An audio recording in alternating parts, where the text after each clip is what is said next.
All right. Hello, everybody. Welcome back to another episode of the Market Close. It is our first market close in about 5 days. Excited to be back. We are ending out to the first day of December, and we are going to see how this plays out. We were red in the morning, ended up going green by the afternoon, and now it's kind of back and forth. S&P 500, Bitcoin, unfortunately, has been the story of the day that's been to the downside. Bitcoin right there, 85,000. Did get to 83 at one point, down from 91,000 earlier in the morning. Nvidia going a little green, up 1.3%. SoFi still down 2%. Meta basically down 1% of the day. And then the S&P 500 at 680. A 680 close, I think, would be very good, just psychologically staying above that 680 level. However, that might not happen because we're 50 cents away. So the fact that the market, I think, is holding up today is important. There haven't been a ton of pieces of news that necessarily should say the market should sell off or should go higher. We had that Japan bond yield spike overnight to the highest level of 1.84% on the 10-year since 2008. So I think that kind of spooked out Bitcoin. But outside of that, nothing too crazy. We do have a bunch of headlines that came out over the past couple hours that we'll talk about. But overall, relatively flat day for the broader market. S&P 500 right there, down about 0.42%. Now, the Neo clouds, which Nebius, I know, got an upgrade today. That's why that bad boy is up 7%, $101. Iren also following. Kind of weird, right? Nebius and Iren are up. Cypher and Wolf were down. It's almost like the OpenAI proxies were green and the Google proxies, because Cypher and Wolf have investment by Google, are red. So not really sure why the divergence is happening there. Nebius did get an upgrade this morning, so maybe that's specifically why Nebius is outperforming all these other guys. But it is funny that Nvidia is relatively, it's up today, but it's not, anywhere near where it was on earnings. But the Neo clouds are going a lot higher. CoreWeave right there, also up 5.48% today. So you are seeing a little bit more momentum in those Neo clouds. Unfortunately, Bitmine, that one at its worst was at 28.80 today. Now it's at 29.90, down about 9%. MicroStrategy as well, getting hit. It was down 11. Now it's only down 4, given Bitcoin had a little bit of a rebound. Tesla as well, basically flat on the day at 429. But that's kind of the story of what we've got going on. Now, after hours, we've got MongoDB. Let me know in the chat if anyone owns those names. And Credo, CRDO, $30 billion company. For those that don't know the name, I'm going to put a poll right now in the chat and ask which one people think outperforms. I really don't have an opinion on either. We covered their earnings last time. And last time, I think last time Q2 was when Mongo really surprised to the upside. Which one do you think outperforms?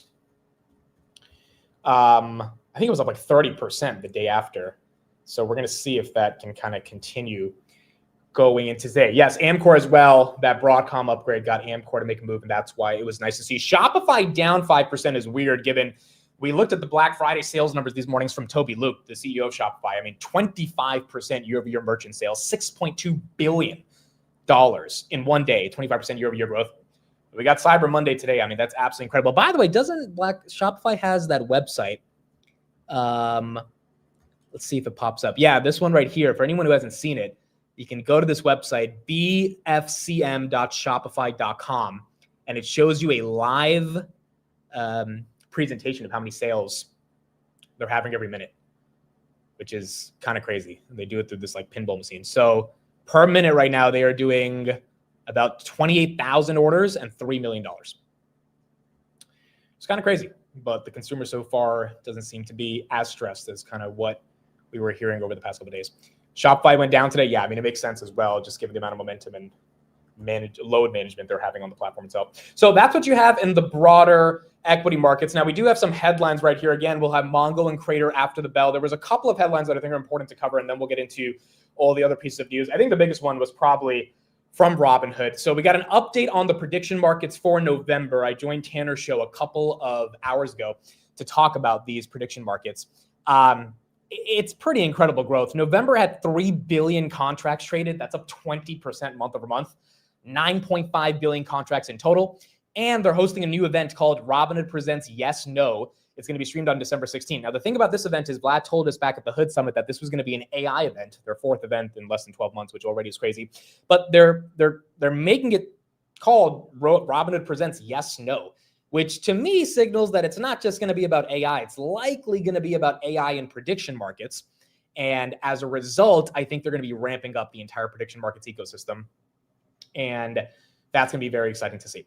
So, I mean, I told you guys I've been doing a lot more research on prediction markets as an entire industry. I'm probably going to have a Substack on it in a couple of days, but I think this is a very big industry.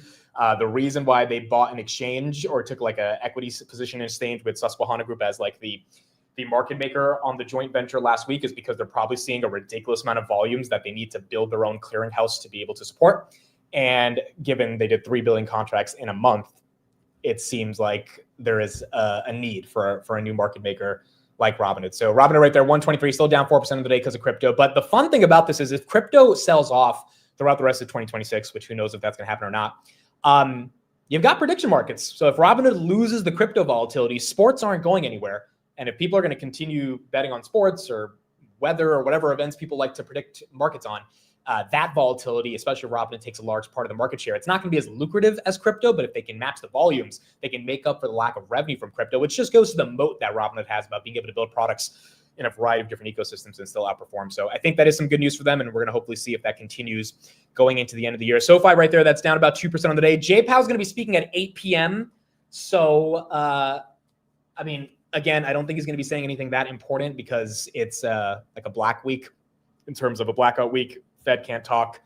They're not supposed to be saying anything. So they said everything they had to say last week. So maybe we'll get some comments from JPOW, but going into the end of the day, I'll report on what we get. Yeah, JP at 8 p.m. Eastern, 5 p.m. Pacific at Stanford. I think it's going to be like just talking to the Stanford graduates, not really something so serious in regards to talking about the economy. Oklo right there, down about 3% of the day. Quantum getting hit hard. D-Wave down 5%. IONQ down 4%. Rigetti down 7%.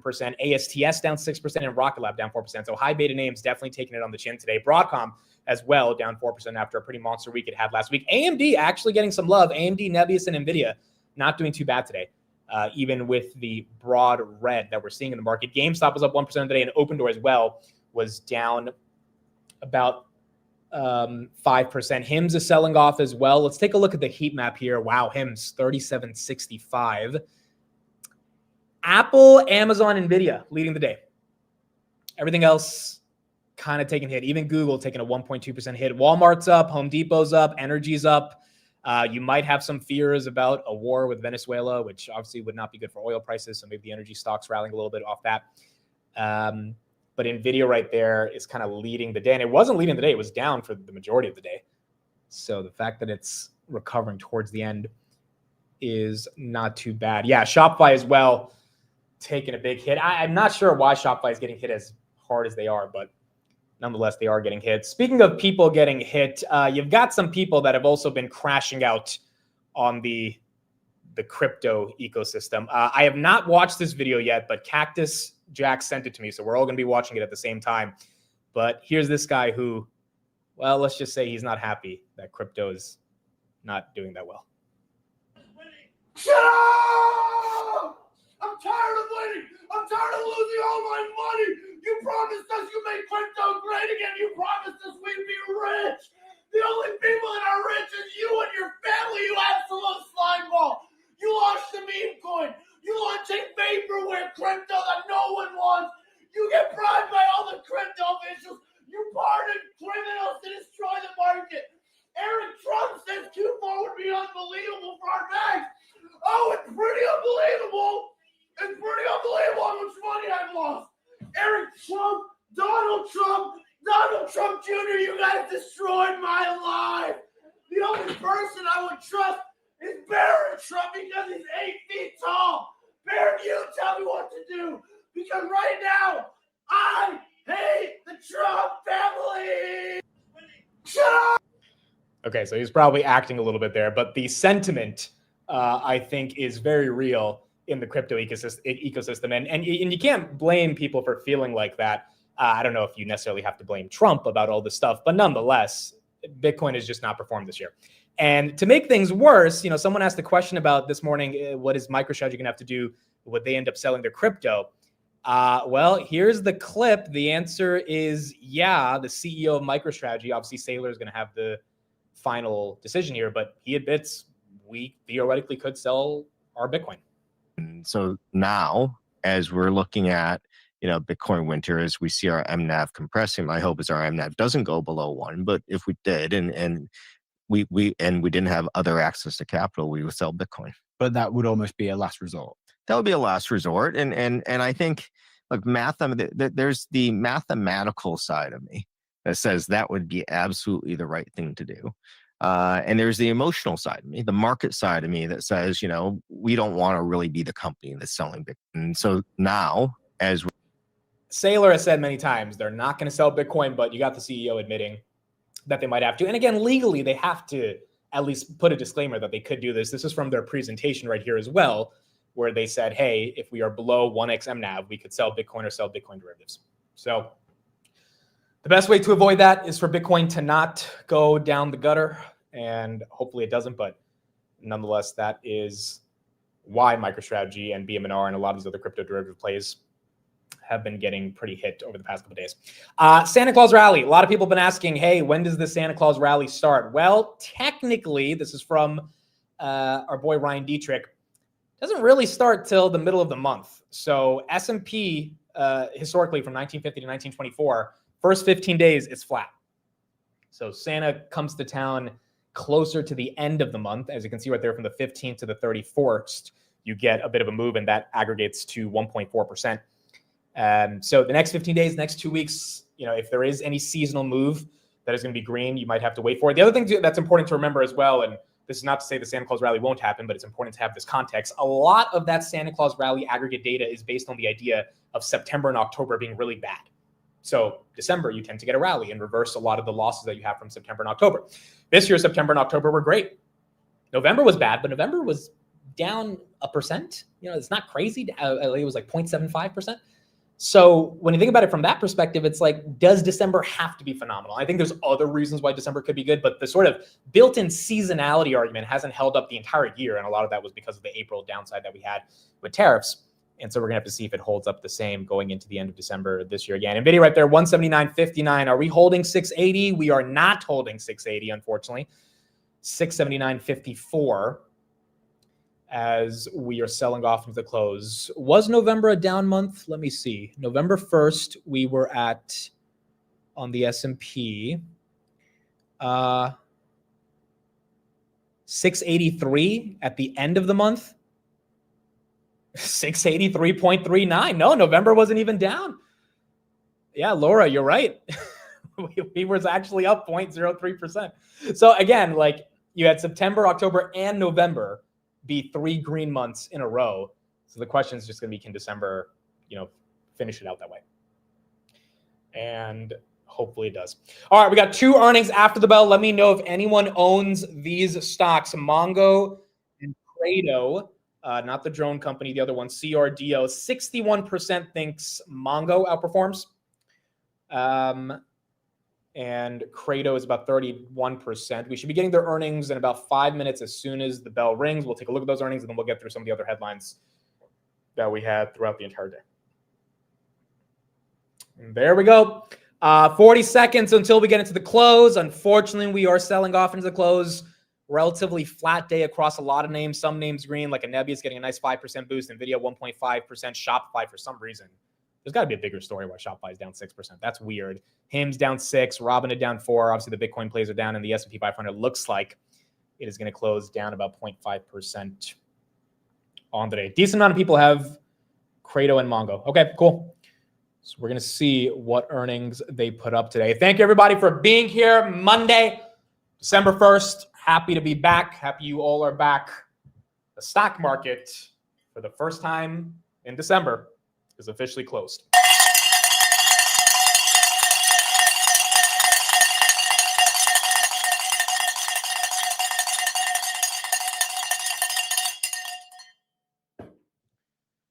All right. Wow, we got the 680 close.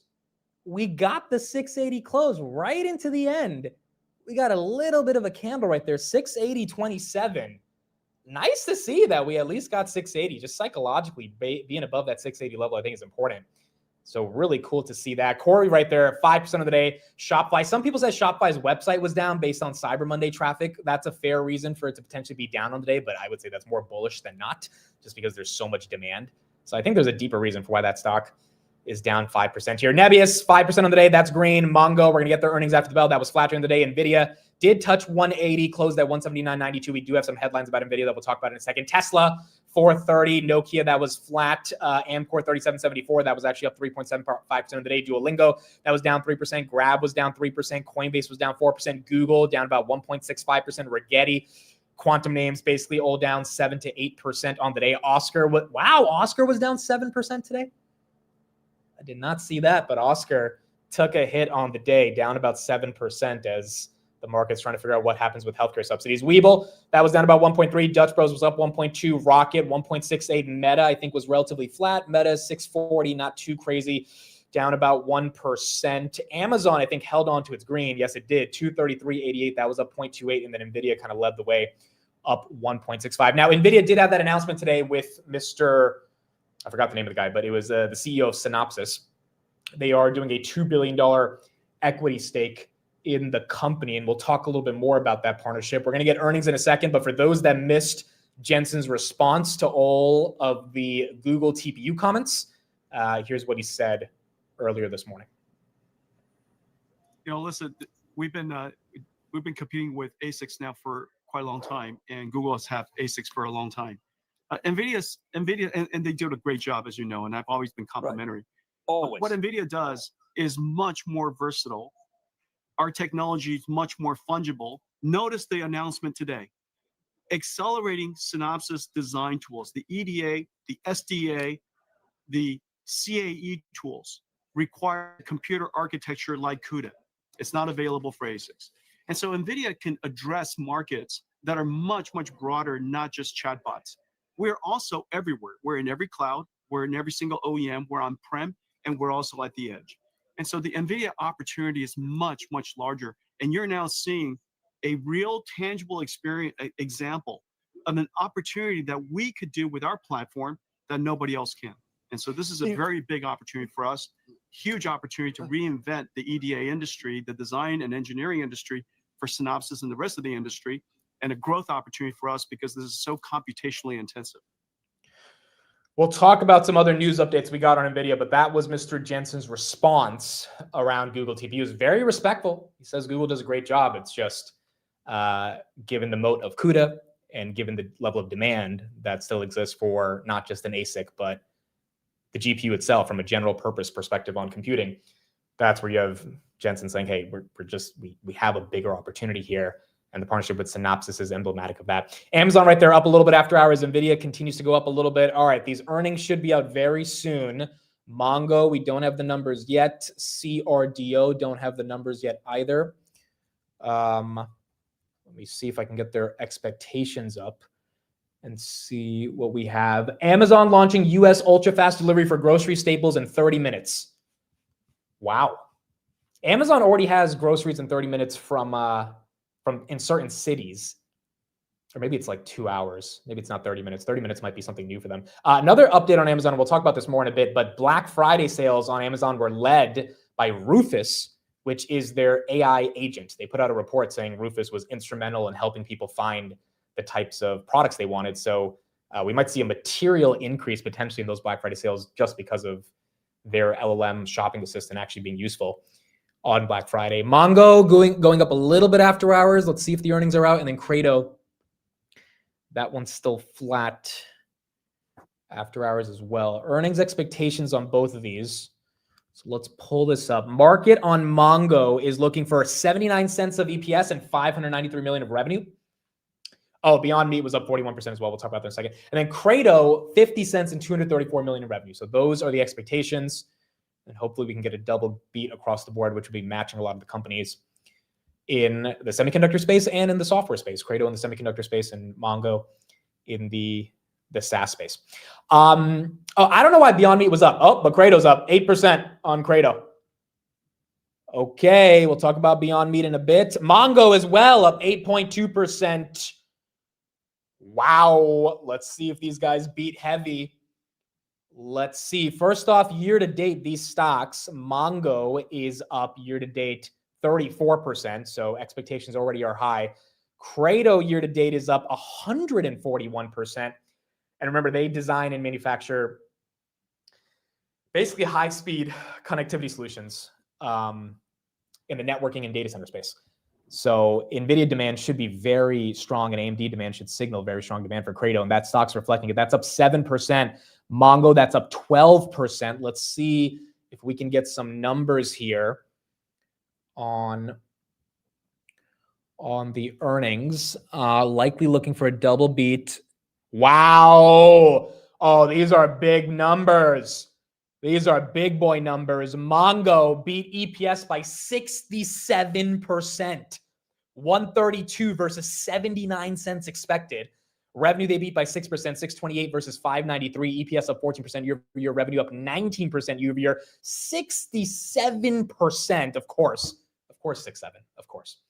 But my goodness, that's a hell. I think that's one of the biggest beats we've seen for a SaaS name all quarter. And then Credo, they beat EPS by 34%, 67 again. It's not a beat by 67%, but 67 cents of EPS. Beating by 34% versus 50 cents expected. Revenue beat by 14%. Revenue's up 272% year over year. EPS is up 857% year over year. Wow. Those are big numbers, dude. Those are big numbers. I know these are not the largest companies in the world, but you would expect them to show AI being a tailwind. And for each of them, there should be some level of tailwind intrinsically, given their business models. And I think that's what we're getting right here. These are the numbers. Again, Credo, massive beat, 34% on EPS. Credo now up 11% after hours. Mongo's up 13.4. The poll was which one outperforms. Both of them are Credo's 1% away, less than 1% from catching up to Mongo after hours. Goodness, these are good numbers. Shout out to those that got Credo. You got someone saying, I was telling you guys about Credo. Well, for those that listened, there you go. Those are some pretty deep numbers. Let's get deeper into the numbers and see if we can get some actual data. So let's see if it's on their website and if we have the docs out. Let's see. No, of course. Of course. Why would the server be available? Look at that. Not found. All right. So that's Mongo. Let's see Credo and see if we got that. To go deeper into the numbers.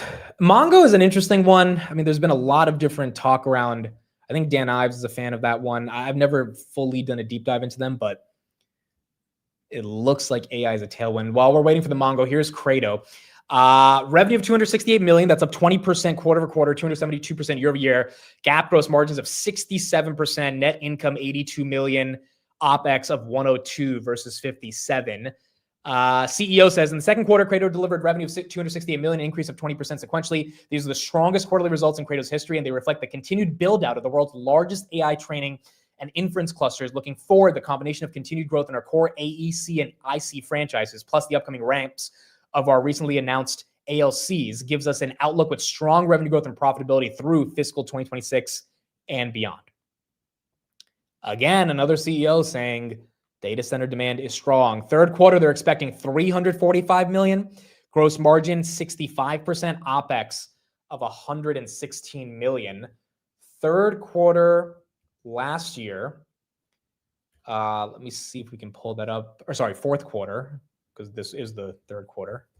Or do they have the other? Yeah, okay, so they operate on a different timeline. But let me see. Third quarter last year,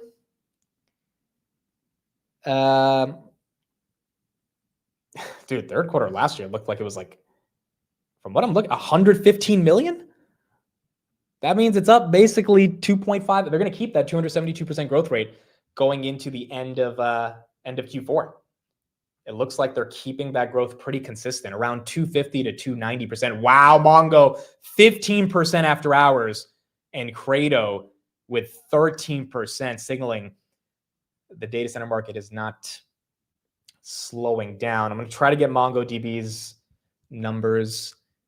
If the website can load right here, let's see if we can get a little bit more coverage on this one. In terms of some of the other numbers, let's pull this up. This is a big one, dude. Mongo is like software. I mean, software has been good. Well, software has been decent. Palantir's had a decent quarter. CrowdStrike. but the other ones have been relatively flat. Mongo's leading the way right here. Fed rate cut probabilities, yes, are still at 87%. So it does look like 87.6%. We are going to get that rate cut, which is why a lot of these things are starting to come together here. All right, Mongo revenue 628, net income 2 million, adjusted EPS 139 versus 79 cents.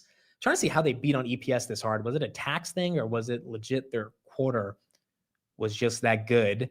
Again, EPS 67% beat. Snowflake will have earnings later in the week. I think it's on Wednesday.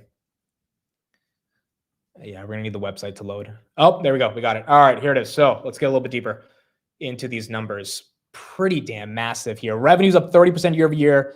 Third quarter fiscal total revenue 628. That's up 19%. They added 2,600 customers, 62,500 total customers in Q3. Mongo delivered strong third quarter results that exceeded the high end of our guidance by continued strength in Atlas, which saw growth accelerate to 30% year over year. We also delivered meaningful margin outperformance as we executed on our plan to drive profitable growth. So if that EPS growth was based on margin and not something from a tax perspective, then that's a big deal. Reflecting the strength, we are raising our guidance on the top and the bottom line for the rest of the year. Q3 was an exceptional quarter. Existing customers are expanding with us, and net new customer additions continue to show strength. Companies across industries and geographies are choosing Mongo because we provide a unified data platform that powers mission-critical workloads today and positions them to capitalize on AI. Cash flow, $2.3 billion in cash. Revenue again, $628 million. Gross profit was $449 million. Fourth quarter guide, you got your increase to $670 million. Fiscal year will be $2.43 billion. Market cap on Mongo, I think it's like $30 billion, $26 billion. That stock now up 14% after hours. Swipe said I added 100 Credo before the close. Well, congrats. That's a big quarter, dude. I've not deeply looked into this company, but every other semiconductor earnings should have signaled that they will have a good quarter. Now, the stock's up 140% year to date. So the question is, how good of a quarter is it? It trades at a 50 times price to sales. So they really need to put up some decent results for the market to be excited, especially at a 30 billion market cap. And that's what they did, up 11.9% after hours. Mongo's still going up 14%, now up almost 50% for the year based on this move. S&P 500 basically flat after hours. Hood's flat. Shopify's up a little bit. MicroStrategy's up about 2%. CoreWeave's flat. And Meta is up a little bit as well. Okay, not too bad. Not too bad. Wow, DoorDash board of director buys $100 million worth of Dash. DoorDash stock. That's the first, this was up 3% of the day. That's got to be the first insider buy of substance. $100 million. Alfred Lin. He's also a partner at Sequoia. I think they were one of the earliest investors in DoorDash. Dude, that's an aggressive $100 million increase. You know, if it was a couple million, like you usually see from the board of directors, it's whatever, but 100 million says something. So we'll take a look at that news as well on DoorDash. But those were the two earnings we had for Mongo and Credo. Let's get a little bit more of that coverage on Mongo right here. And then we'll also talk about MicroStrategy as they've had some new updates today as well. Percent move here in overtime. It is up 13.5. Here are the numbers. Revenues beat $628 million on the top line versus $592 expected. Earnings per share non-GAAP beats as well, $1.32 versus 80 cents expected. Also a beat on the guide for Q4, guiding to a range of 665 to 670 million. That's 667.5 at the midpoint. Expectation was for 625. Also, the EPS guide stronger than expected, $1.44 to $1.48, so $1.46 at the midpoint versus just 93 cents expected. Of course, with that Q4 guide, the full year revenue guide goes up as well. We're going to hear from the new CEO. All right, that's why Mongo's up. That's why Mongo's up. Yeah, if you look at the super investors in this stock, it's three of them, not a ton. You have our boy Chase Coleman, who's had shares for a while. He has 340,000 shares. Then you have Lee Ansile from Maverick Capital. They have 136,000 shares. Value Act Capital added to their position by 206% in Q3 for Mongo. These guys manage about 5.9 billion. And then you have Mr. Dan Ives, who I think Mongo is part of his Ives 30. If I'm not wrong, is it? Yes, it is. So on software, he has Palantir, IBM, Snowflake, Pega, Mongo, and Innodata.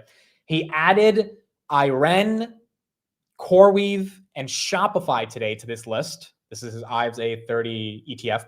And he took out SoundHound, ServiceNow, and Salesforce. So even Dan Ives had to acknowledge that some of the software names probably don't deserve to be in like the top 30 AI companies. And he replaced them with 2 neoclouds, which kind of makes sense because Ives has been so bullish on the chip names that the neoclouds are kind of an extension of the chip names. Nebius is there as well. So Nebius, Broadcom, Micron, CoreWeave, TSM, and AMD and Nvidia are in the semiconductor names. Then you have Iren, which he sees more as a power name. He has that with Oklo and GE Veranova and Tesla in autonomous robotics and power. And then you have Nebius and CoreWeave in the semiconductor ecosystem. He just likes saying Mongo. That might also be the case. So there you go. All right. Congrats if you've got Credo, Mongo. I mean, nice to see those moves after hours.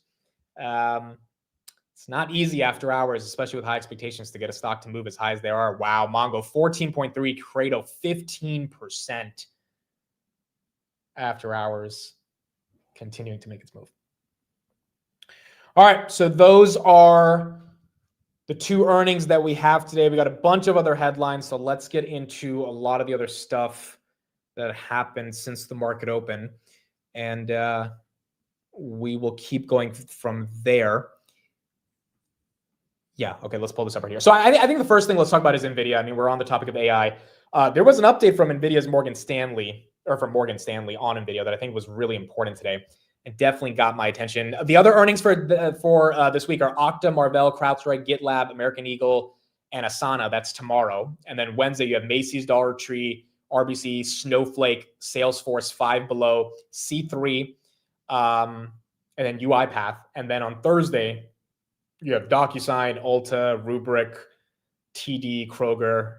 I mean, not tons and tons of huge companies, but definitely companies that are relevant and matter when we're looking at it. What is your price target on Amcor? My price target is closer to 50. There was a price target that came out a couple of weeks ago at 62.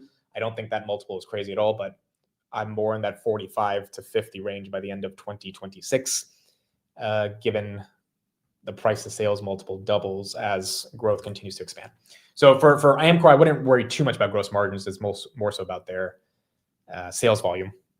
And given the relationship with Broadcom and Google and Nvidia, I think there's a good shot that continues. And then obviously TSMC with the fab in Arizona. Okay, so Nvidia, what was the news that came out today? Well, this update from Morgan Stanley I thought was incredibly interesting. So Morgan Stanley went to Asia over the past week, and they talked to a bunch of customers to get some more updates on what they think is happening with Nvidia. And here's what they said. We continue to see Nvidia maintaining dominant market share as threats are being overstated, though we aren't exactly sure what will turn sentiment around. So the first thing they're saying is, hey, like everything we're seeing in our checks are really good, but we're not sure what's going to turn sentiment around. And, I think there's a lot of commentary on how to navigate the sort of AI bubble, sentiment, Michael Burry's, newsletters, all that stuff is definitely creating a lot of fear. But at its core, this was the sentence that was just incredible to me. They said, our belief informed by industry context that NVIDIA will have the best economics for most applications is unwavering. Customers' biggest anxiety for the next 12 months is their ability to procure enough NVIDIA product generally and Vera Rubin specifically. That to me was just incredible to hear. So Morgan Stanley saying, we talked to the customers and they are not concerned about an AI bubble. They are not concerned about Michael Burry and his thoughts or depreciation. They are concerned about, can we get the product? Because it is so hard. And that goes very consistent with what Jensen's been saying, not only from a raising guidance perspective, which is like showing that Jensen's not just, blowing hot air. He's like legitimately saying something that's backed up by the numbers. But also what he's saying is that we have more demand than supply. And you either believe them or you don't. If you believe them, this is one of the cheapest stocks to buy in the Max 7. And it's one of the easiest buys. Morgan Stanley goes on to say, of course, everyone wants an alternative, and those alternatives will have good economics for same applications. TPU is by all accounts a solid alternative and one that has meaningfully contributed to several key models. But it's worth keeping in mind that Nvidia just did $51 billion in data center revenues for the quarter, roughly 14x TPU revenues, and put up $10 billion of sequential revenue growth, itself about 3x TPU revenues. Even in the workloads that were majority TPU, we were informed that there was still a meaningful Nvidia contribution that may have been in the majority of data center revenues, even if it was a minority of volumes. So I mean, like, I was talking about this with Tanner on his stream. Like, if you own Nvidia, I don't think you need to be losing sleep at night. And I think the Google TPU conversation is important, it's relevant, and it is very healthy for a bull to question their assumptions by looking at all the different competitors that are out there. But like, the numbers tell the story. And unless you don't believe the numbers are saying demand outstrips supply. Credo now up 17%, Mongo up 15%. And the customer checks by a firm like a Morgan Stanley are also solidifying the argument that customers have more anxiety about not getting the chips, while analysts have anxiety about if it's a bubble or not, which probably makes a broader argument for why it might not be a bubble. Amazon right there, 238, Nvidia up a little bit after hours. MongoDB still up 15%. And then you've got Credo that is up 17% after hours. Having said that, there's a bunch of other headlines that kind of reinforce this argument for why AI might not be a bubble. And so let's take a look at some of these as well. By the way, Derek, thank you again for the 50 gifted. Appreciate you, brother. You gave 50 gift in the morning. So 50 of you guys just got a gifted membership. So someone DM me on Twitter. They're like, Amit, I love your channel. What do I have to do to get a gifted membership? You don't really need a gifted membership because you don't get anything for being a member. Like some people have like paywalled content, like members only content. I just never done that. I don't know what I would do in the members only. Maybe we can like comb my beard or something. But like you don't get anything for being a member. It just supports the channel if you want to pay $5 a month. But yeah. And thank you, Derek, for giving out the 50 gift. Your name gets a little bit of a green color to it. So I guess that's the perk of being a member. Amit has beard wall content. Exactly. That's what I got. All right. Some other NVIDIA updates. And thank you again, Derek. Deeply appreciate you. Thank you for being here. So Lyft says its new AI support system built with AWS and Anthropic is now handling driver and rider issues, cutting average resolution time by 87%, with over half of the cases resolved in under 3 minutes in driver usage, up 70% in 2025. Lyft is embracing agentic AI to advance its commitment to delivering great rider and driver experiences, said one of the directors of AWS General AI. It has been rewarding to see the experts and leaders as both our companies team up to work backwards from the business outcomes Lyft is looking to achieve with AI. That's the key to creating meaningful value with the technology.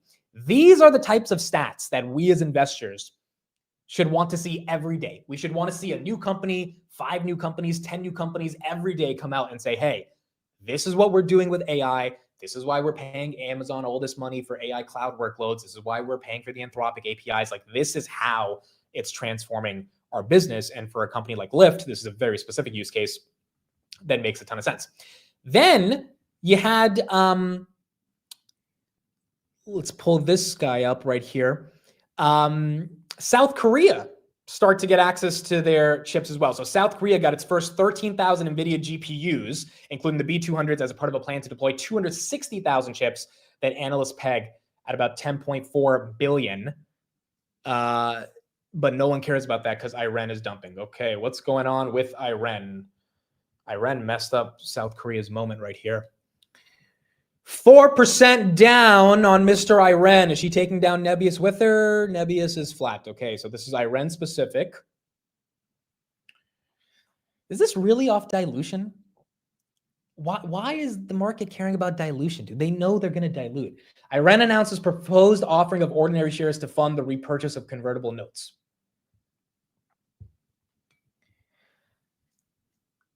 The purchase of, hold on, they're repurchasing convertible notes.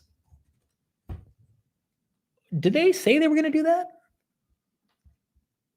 Iran announces proposed offering of order. They definitely said they were going to dilute, but I think the market's a bit more annoyed about, well, you know what they're probably doing is they're just extending the convertible notes to a different year. So they're kind of like, they're buying back the call and they're selling a new one almost. That's what it feels like. I don't know if that's scary. Yeah, I don't think that's a nothing burger. I mean, if Nebius announced something like that, it would probably be down 5% as well. Also, I don't know Iren as well, but I'm pretty sure Iren has said to their investors they will be issuing new convertibles, which requires buying back the old ones, and they have to raise money to buy back the old ones to sell the new ones. So it's not that crazy that's happening. 1 billion. Iren intends a private offering of 1 billion 2032 notes and 1 billion 2033, each with up to 150 million additional takedown options. Proceeds are expected to approximate the cash consideration of the repurchase. Yeah, I don't think that's a big deal. I don't think that's a big deal. I agree with Philip. A lot of this stuff should be priced in. Now, again, the problem with this is that the market is so afraid of Chanos. You talk about people, getting the market like scared. Chanos came out today and said all the neoclouds are, he didn't literally say frauds, but he's basically saying they're scams. So his argument was that all of this is going to lead to massive defaults in these companies. Jim Chanos raised alarms this week about a growing corner of the debt market where AI cloud companies have borrowed more than $20 billion using Nvidia GPUs as collateral. In an interview with Yahoo Finance, he said that neocloud companies operating AI data centers are currently just loss-making entities that may struggle to repay loans if their GPU assets depreciate faster than expected. There are going to be a lot of debt defaults.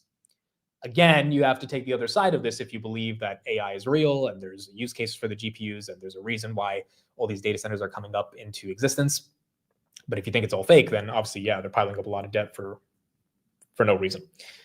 But to do that, they're going to have to issue convertible notes, issue equity. Didn't Nebius issue like 25 million shares after earnings? So, which, by the way, was a great time to buy the dip. This thing got all the way down to 80. I could go back to 80 tomorrow. It's a very volatile name, but issuing shares, I don't think is the biggest reason to be bearish on some of these names. Mongo right there up 16%, and then Credo up 14% still after hours.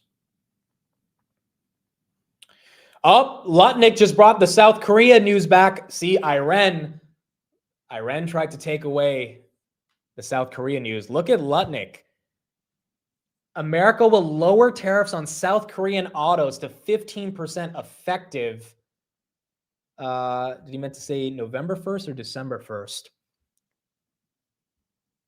It looks like effective November 1st. Okay, so this already happened.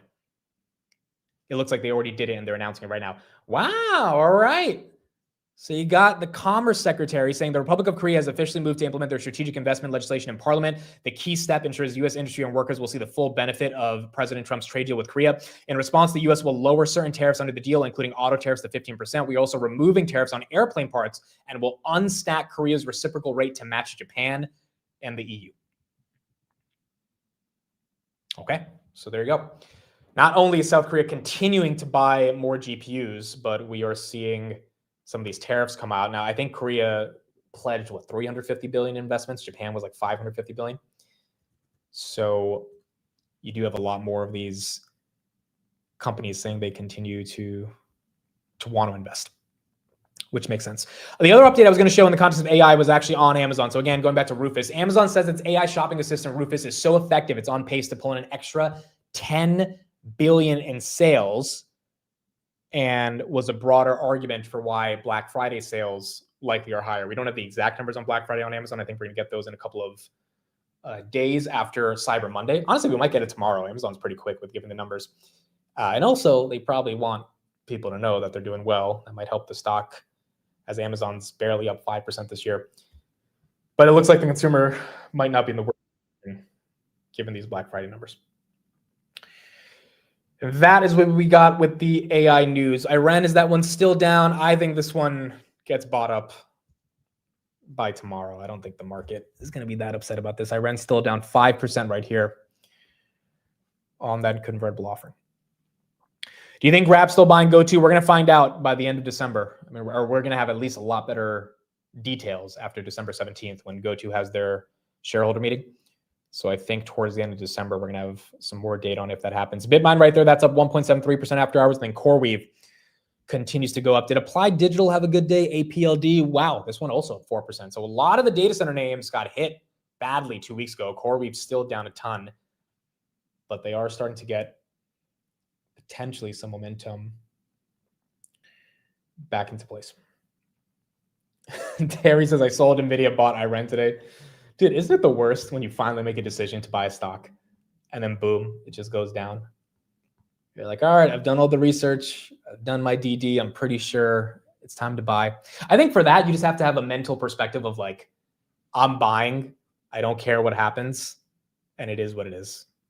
Because if not, you'll just drive yourself crazy every time the stock goes down just because you're buying. Speaking of someone who does not go crazy every time they buy something and it goes down, Saylor with Bitcoin. Here's the update on this as he bought another 130 Bitcoin last week at 89,000. Let's get Mackenzie Sagalos for a look at why. Mac. Hey, John. So this is more of a structural reset. That institutional floor that had been propping up Bitcoin just isn't giving the same support anymore. Spot Bitcoin ETF flows have finally flipped back to net positive, but they're pretty tepid. 3 straight sessions of only modest inflows. And then those all-important digital asset treasury companies that were effectively guaranteed buyers of Bitcoin, Ether, and Solana, they're now staring down potential forced selling. Strategy, the corporate proxy for the Bitcoin trade, has seen its premium fade as investors wait on MSCI's decision that could reclassify heavy crypto holders as investment funds and force index money out. Now, at the same time, liquidity is thinning. Some ETF holders are now underwater, and even longer-term wallets are starting to trim, and that leaves a much more speculative retail trader as the marginal buyer here, which makes every downdraft hit harder. So in that kind of setup, any macro shock hits outsized. Headlines out of Asia on Bank of Japan tightening, China's weaker data, and crypto warnings, plus fresh U.S. numbers this week that could sway the Fed, all feed straight into a market that is already on edge. Guys? Mac, I'm taking a look at shares of Strategy right now. They're up 1% here in overtime, but down in the regular trading session at 3%. A lot of focus on that name specifically where Bitcoin is concerned because they have been something of a whale in the Bitcoin market over the last couple of years. I mean, they cut to guidance on Bitcoin pricing, also announced a reserve fund. How should we think about what's happening there? So this announcement this morning that Strategy had cashed out common stock to put together this $1.5 billion US dollar reserve to pay both dividends on preferred stock and then interest on outstanding dividends. This is really about shoring up confidence and giving shareholders an incentive to weather the storm. I will say they do have a standing filing to do so, but the move was seen as, one designed to ensure that investors felt confident in staying in the trade and giving them a reason not to cash out of the stock by reassuring them that they wouldn't be forced to sell substantial Bitcoin holdings. But that the fact that they even had to take that step is part of why you saw the sell-off today, this erosion of confidence in Strategy's position at the moment. All right, Mackenzie. On top of that, you got Vanguard that is officially allowing customers to get access to crypto tomorrow. So remember when Vanguard came out in 2024 and said, we will never allow people to buy IBIT or any of the other Bitcoin ETFs? Well, tomorrow that changes. So this is a company that has $11 trillion in assets. Their customers might not be the ideal customer or demographic to buy a Bitcoin ETF. But then again, everyone likes to diversify to some extent. And even if you hate Bitcoin, but you think it's going to go higher, you might want to buy some IBIT. And so maybe that could create a little bit of a kind of sentiment change. But overall, the narrative on crypto is obviously not the best right now. So I think Saylor raising that 1.4 billion to be able to, I think from my understanding, they have to pay about $680 million a year on the interest on the preferred equities. So they raised enough to have 2 years worth of dividends that they can distribute without having to sell their Bitcoin. And I'm assuming, they think if for 2 years Bitcoin is flat, then they can handle that. Now, Bitcoin collapsing over the next 2 years, that would not be a good thing. But I think with rates coming down and a Fed that's going to be a lot more easy on monetary policy. We are stopping quantitative tightening today, December 1st. I don't know. It's hard to imagine Bitcoin is like 50,000 in 2 years. It's possible, obviously. But if it's not, then they have enough cash to be able to pay their dividends. And obviously, as Bitcoin appreciates, they'll be able to continue issuing equity. D-Wave still down a little bit after hours, down 5% on the day. And then Rocket Lab was down 4.2% on the day as well. If you're just joining, Rant is down because of that news on their debt. Issuing $1 billion of convertible notes, down 7%. Market's always going to hate dilution news, but it usually takes about 24 to 48 hours for that to be digested. A couple other macro updates. So Nvidia's 13F right here. I thought this was pretty interesting. 12.5 billion is the amount that they had. CoreWeave is now 1.8 billion versus 3.3 billion, down 45%. Obviously, CoreWeave has taken a hit. Synopsys, they now have a $2 billion stake in that. And then Intel, they're up 70% on that, 5 billion to 8.5 billion. So it is pretty strong for them to have these investments. Synopsys is up 4%, Intel's up 70%. They have a couple other stakes, but then CoreWeave is down 45%. So Nvidia is taking a very Berkshire approach when it comes to AI investing and keeping it all in the same ecosystem. And if they can continue to do that, obviously that would be very bullish for them as a holding company as they continue to just stockpile all this cash. On top of that, you have the VOO monthly fund for November. In terms of net inflows, $20.8 billion. Net inflow in November, the second highest in at least 4 years. This also marks the 5th consecutive monthly inflow.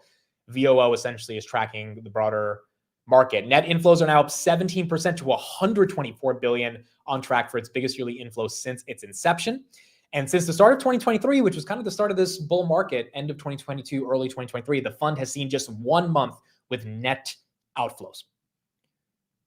So, I mean, you have tons and tons of money that continues to find itself going into essentially America, betting on America, even in the midst of this AI bubble. And quite frankly, the reason that money's probably finding itself into these ETFs is because of all the conversation around an AI bubble. You need that wall of worry, and it doesn't seem like there's a lack of worry when it comes to the AI trade.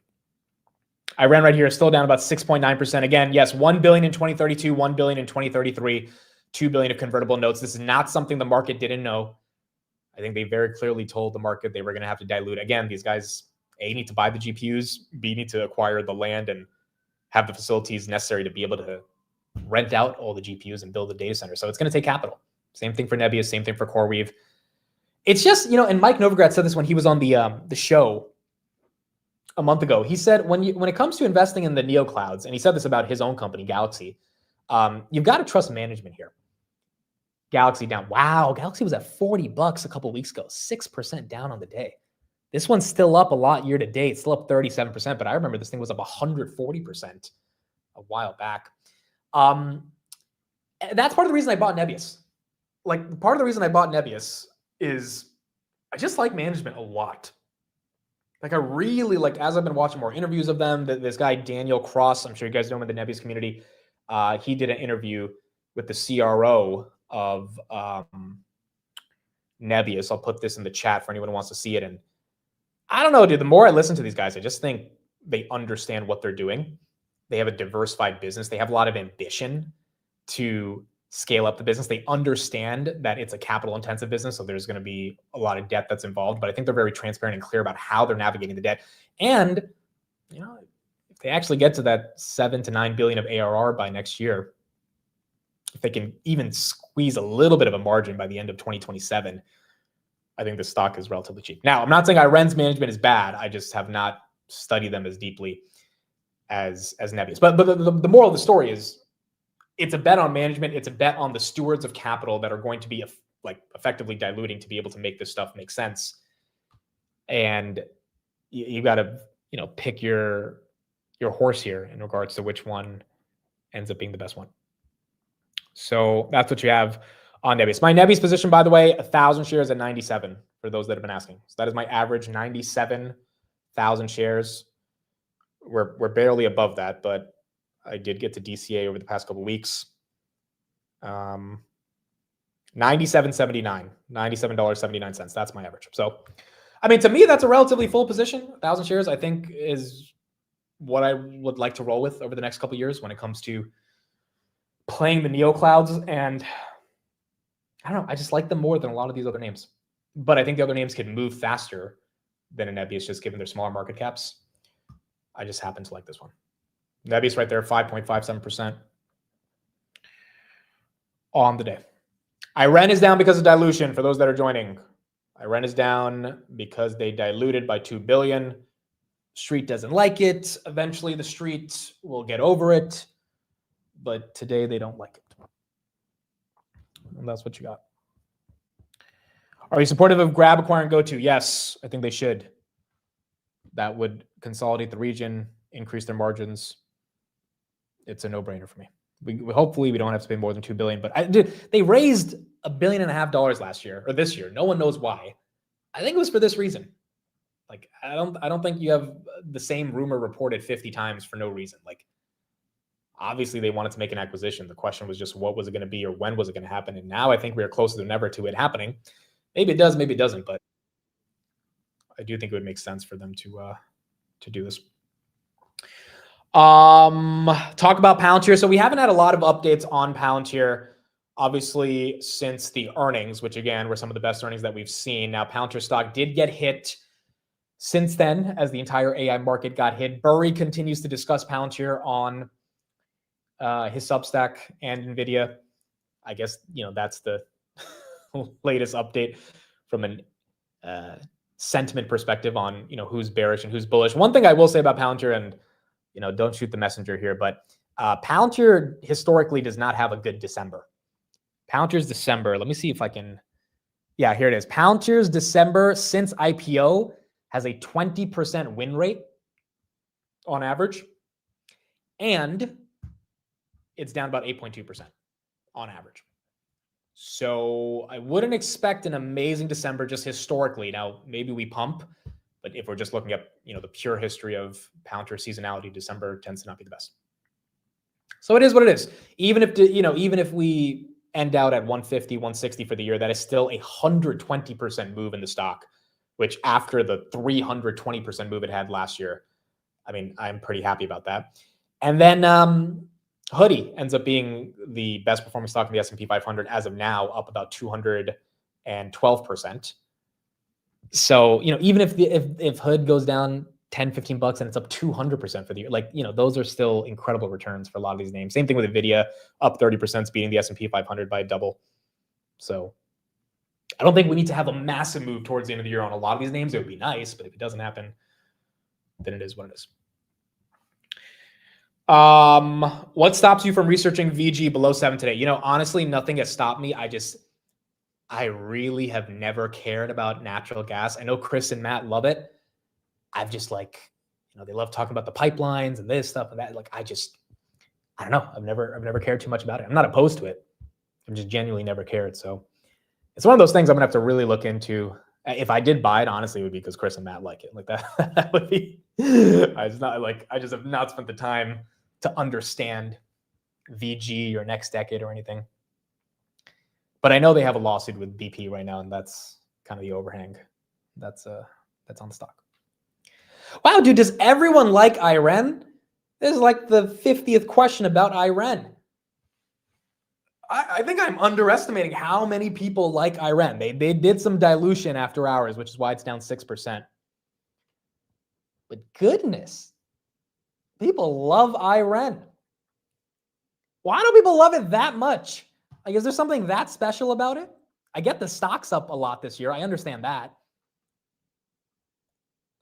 But is there something deeper than just the data center argument?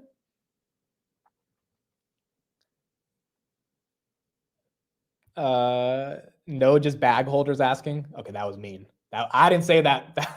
That was mean. I mean, there's probably some bag holders that bought this thing at freaking 70. But granted, there's a lot of bag holders that bought Nebius at 130. So Nebius, I understand why people are obsessed with it, because there's all these different parts of their business that are not just data centers, and they're trying to become an AI cloud themselves, not just like a neo cloud. And when you put all that together, I kind of understand the hype. And then when you look at the valuation, I'm like, it's reasonable. I've not dug that deep into Iren, but their core business is just the data center stuff. The Bitcoin mining stuff is a dud. And then from my understanding, I don't think they have anything else. But I think people just bought it early, and now, people are up a lot on it, which I understand. And as a result, there's a deep, deep attachment to it.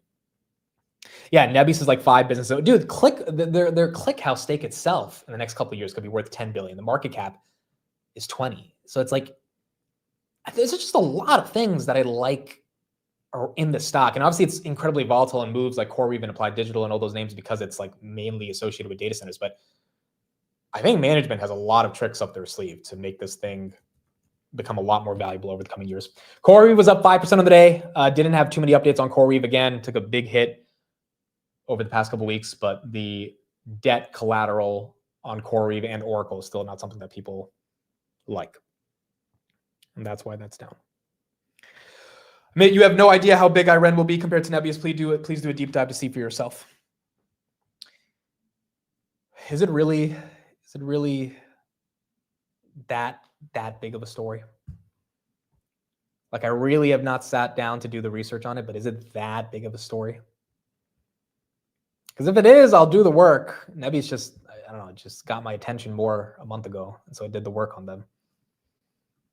See, the problem with doing the work on IREN is that, like, I could be deep diving on another company, but I've already picked a company in the space. Like, I'm not buying IREN. I have my Nebius, that's it. Like, I've made the decision. So it's, if I do a deep dive on them, it's just a lot of time committed to understanding these guys. But every other question is about IREN. It's like every single person cares about IREN. Is Vanguard allowing clients to access crypto bearish for SoFi? No. It's good for crypto, which is good for SoFi if more people want to trade crypto. By the way, do we want to listen to the Mongo earnings call in 15 minutes? Because I really don't care about Mongo that much. I'm happy they had a good earnings. I don't know if people actually want to listen to some Indian CEO speak about MongoDB. Is it an Indian CEO? I don't even know. Who's the CEO? Let's see. I bet you it's a brown. It's of course it's a brown. I can say that. It's not racist when I say it because I'm a brown. Dude, it had to be. It had to be. Look at that. Chitran CJ Desai.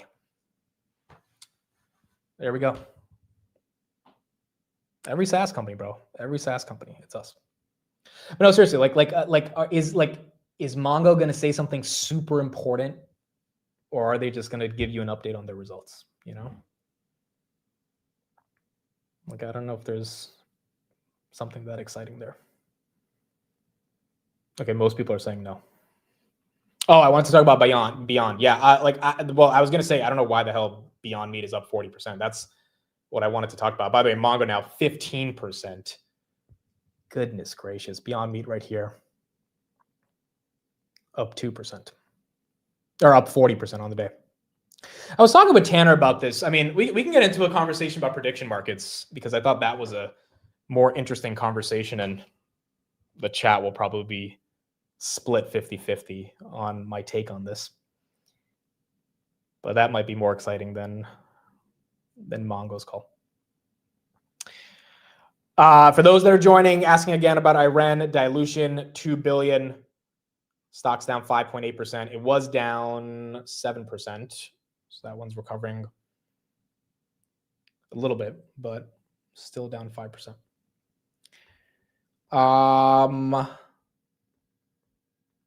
ASML did hit a all-time high today. ASML 1,087. That's up 2.64%. Airbus actually was down 9%. They had some technical issues in a variety of their fleet, and so that one got hit. But ASML,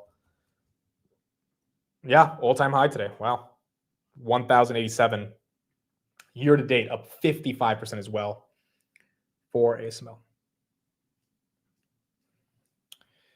It is racist. You're looking down on your own people. I take the opposite side. I'm happy that a brown is running another tech company. I think that's bullish, dude. It's not racist. How's it looking down? I knew it would be an Indian CEO. Because we apparently are the CEO of every freaking tech company. I really didn't know who the Mongo CEO. Like, I have no idea who he is. I just assumed it would be a brown, and it ended up being a brown. So there you go. That's what you got. I even mispronounced his name. See, I can mispronounce Indian names, and it's not racist because I'm Indian, which further proves the point that Indian names are hard to announce. But nonetheless, I can get away with it. So there you go. Yeah, JPOW speaking at 8 p.m. JPOW speaking at 8 p.m. I don't know what he's going to say, but we'll see. He went to Rutgers? No way. This guy actually went to Rutgers? Hold on. Let's see. Did he legit go to Rutgers? Wow, he went to Rutgers. Bachelor's from engineering at Rutgers. This is our guy. Well, if he could become the CEO of a $40 billion company and he came from Rutgers, I mean, maybe your boy can use my Rutgers education. Now, granted, he studied engineering. I studied whatever business management is. Can you believe there's a degree called business management? I couldn't believe I graduated, bro. Like, I got my diploma in the mail because it was COVID. Sent me this degree. I'm looking at this shit like bachelor's in business management. I'm like, I don't think I know how to manage a business, but okay, that's my degree. It's kind of crazy. They gave me a degree for that shit, dude. But they gave me a degree for it. So there you go. How often do people ask your name again when you say it? Dude, people always pronounce my name wrong, but I don't know. I've had this take for a long time, but I don't think it's racist or controversial to mispronounce someone's name, especially if that name is not an easy name to pronounce. I think people take it way too serious. Like, I've been called a meat or like Amit or like all this, like, and it's like it's a mit.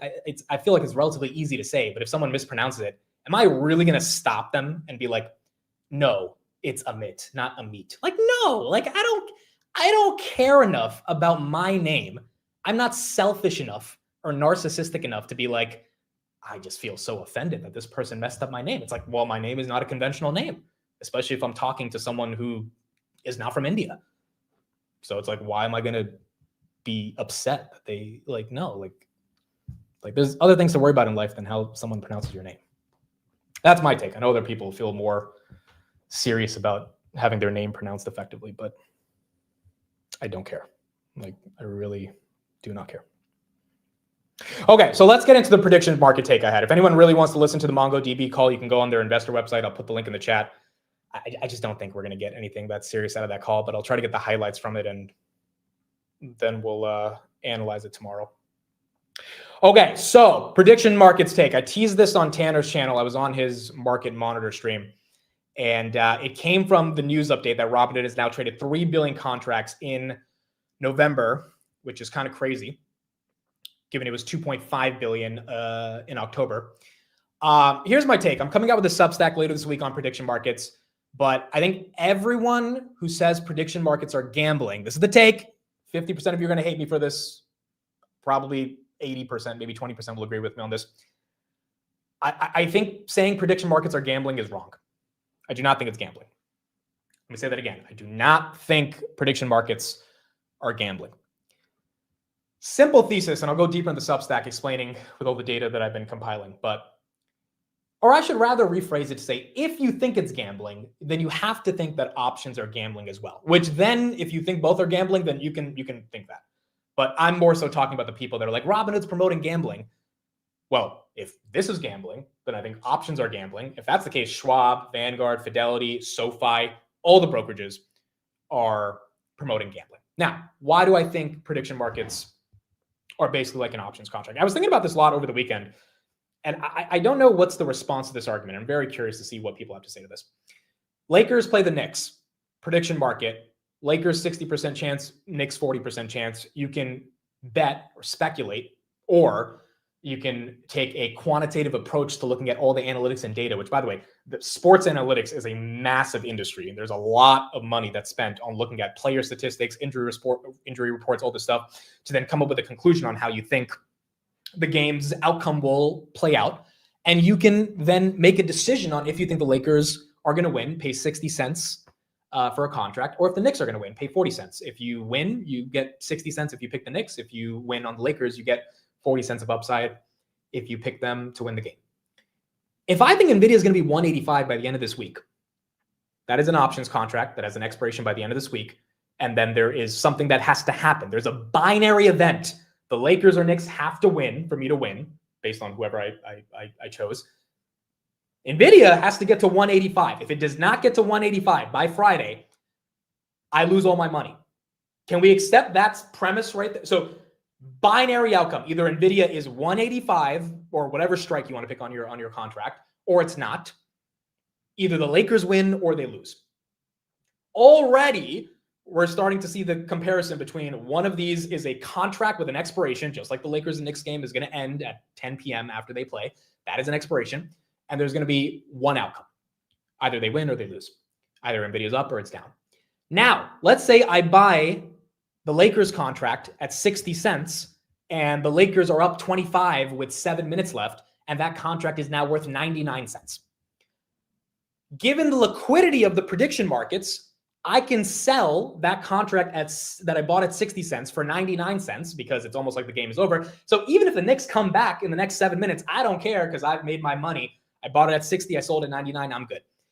If your expiration for the Nvidia contract is on Friday for 185 and Nvidia gets to 182 tomorrow because of whatever reason, there's some news update, and you don't want to deal with the theta decay of making sure Nvidia is well above 185 by expiration, guess what? You bought it at 175, stock's at 182, you're up, you have a couple of days left on the contract, you don't want to deal with the theta decay, you can sell. You can sell the contract, the options contract. The intra-swing movement, or intra-day, intra-hour, intra-week, I mean, whatever amount of time you want to swing the contract within the life cycle of the binary event, is the trading portion of the prediction market, which is the exact same thing as an options contract. I am struggling to see the difference, and I know a lot of people are agreeing with me here, and I'm ready to take the heat for this. I just logically do not see the difference between someone betting on Nvidia going to 185 by the end of the week and someone betting on the Knicks versus the Lakers. Now, if you want to give a qualitative argument saying, well, there's all this analysis for why Nvidia intrinsically should be worth $197 yet, like, well, if you talk to a Lakers fan, they have tons of analysis for why the Lakers are going to beat the Knicks. So the analysis, you might not think that analysis is special because you're in the stock market world, but the sports guy might think your analysis is full of shit because he's not in the finance world. And he's like, okay, you think the intrinsic, your DCF says 197, who cares? But like, just like you might think the guy's take on LeBron's injuries are useless. So my point is it's all subjective, and it creates a market, binary up or down. Now, if you think both are gambles, then that's fine. But I think the heat that not only Hood is getting, because it's not really tailored towards Hood, it's more tailored to the concept of prediction markets. The heat that prediction markets are getting in general, which is that it's promoting gambling, I just think that's nonsense. Because if that's the case, options are gambling. And if we agree both are gambling, then that's fine. But the majority of people do not think that options, or well, I don't know if the majority of people, but a lot of people in finance don't think options are gambling. A lot of them think there's legitimate use cases to how you navigate the derivatives market, multi-trillion-dollar market for derivatives. And SoFi offers options. So does Schwab. I mean, the fact that you can buy Beyond Meat on Vanguard or Schwab or Fidelity or so, how is that not gambling? Should they just like not allow people to buy Beyond Meat? Which maybe that's an argument you can make. But the point is, if this stock, which is a hell of a game. If Bitcoin, which, I mean, you can ask a lot of, I bet you there would be a ton of people that say buying crypto is like gambling. If that's not like resemblant of some level of gambling, although there is a market for people who want to speculate on the price action, then I don't know why prediction markets are getting as much shit as they're getting. Yeah, people who bought Palantir at 6 called it a gamble as well, right? So my point is, you can call it a gamble, but the sort of negative connotation that prediction markets are getting in general, and then Robinhood as a byproduct is promoting the gambling, to me is absolutely ridiculous. I don't understand it. I think these people just hate the concept of anything that resembles gambling, and because options are seen as this like sophisticated financial tool, they don't think it's gambling. But at the end of the day, the characteristics of gambling are very similar to what I say about prediction markets. Now, here's the other thing I realized over the weekend. Prediction markets don't have a house, AKA when you're gambling on FanDuel or DraftKings, which I've never used those platforms. I've traded a prediction market contract before. I've never like actually signed up for like a sports book or anything like that. Like I've just never been in that world. But there's a house that has a structural advantage. They have a VIG, and they are incentivized to make sure you lose because that's how they make money. And if you win too much, they're not going to be happy about that. Prediction markets, you're betting against someone else, just like if you bought a stock. If you bought Nvidia at 170, like I did last week, someone sold it to me at 170. So far, they messed up, and I did better than them on that decision because Nvidia's at 179. So no one wins or loses. Like there's no like, I mean, I guess you could say the brokerages win because of the trading volumes, but the same thing with Call Sheet, Polymarket, and Robinhood today. They're not trading against you. They're facilitating the trade. They're creating market-making liquidity so that the trade can go through. But it's not like Kalshi wins if the Lakers lose and you bet that the Lakers were going to win, which is fundamentally different from DraftKings and FanDuel. And a lot of the other sports books, prize bets, all those guys, like they win when you lose. It's a much more of a toxic relationship. And the people that bet on those platforms legitimately think they have a structural advantage against the house, which, you know, if gambling is legal, they should be able to engage in that. But nonetheless, the house tends to win more often than not. Prediction markets, you're betting against someone else. Just like with Nvidia stock, I was betting against someone else who sold me their shares at 170 that I deserve to be right on Nvidia being worth more than. I'll do a poll right here. But I you know, for all the people that disagree, what's the counter argument? If the only counter argument is they're both are gambling, then okay, we can agree that both of them are. I'll agree buying a 185 call for next week is gambling. But then don't say that Robinhood's the most unethical company in the world for offering gambling when Schwab offers you to buy that 185 call for Nvidia. At that point, Schwab becomes gambling as well. Okay, prediction markets. Gambling, not gambling, gambling, but so are options. What do we think? The stock market is a gamble. So, you know, the stock market, like I can understand that perspective that it's a gamble, but I do think over the long term, you can make really informed decisions and let compounding take place, which makes it harder for the stock market to be seen as a gamble. Although, yes, you know, any risk in life theoretically is a gamble. But the type of gamble that people are mad at for the prediction markets, I just think people are dead wrong on this. I really do. I think the bull case for prediction markets is we are going to be able to price risk on every single important event in human history going forward. And the level of data we're going to have on what's actually happening versus the perception of what the mainstream media is telling us what's happening, and the quality of that data being used throughout all the different financial products that we use every single day, or even non-financial products, I think is going to be very valuable. And as a result of that value, that to me just means that there's going to be a lot more opportunities for a company that has all the distribution, which in this case might end up being Robinhood. By the way, Netflix apparently got an update right here, making a second bid for Warner Brothers. Did you guys know Warner Brothers is one of the best performing stocks in the S&P 500? It's up 124% this year. I saw this yesterday. And I was like, why? And then I realized it's not because of earnings. It's because freaking they might get bought out pretty soon.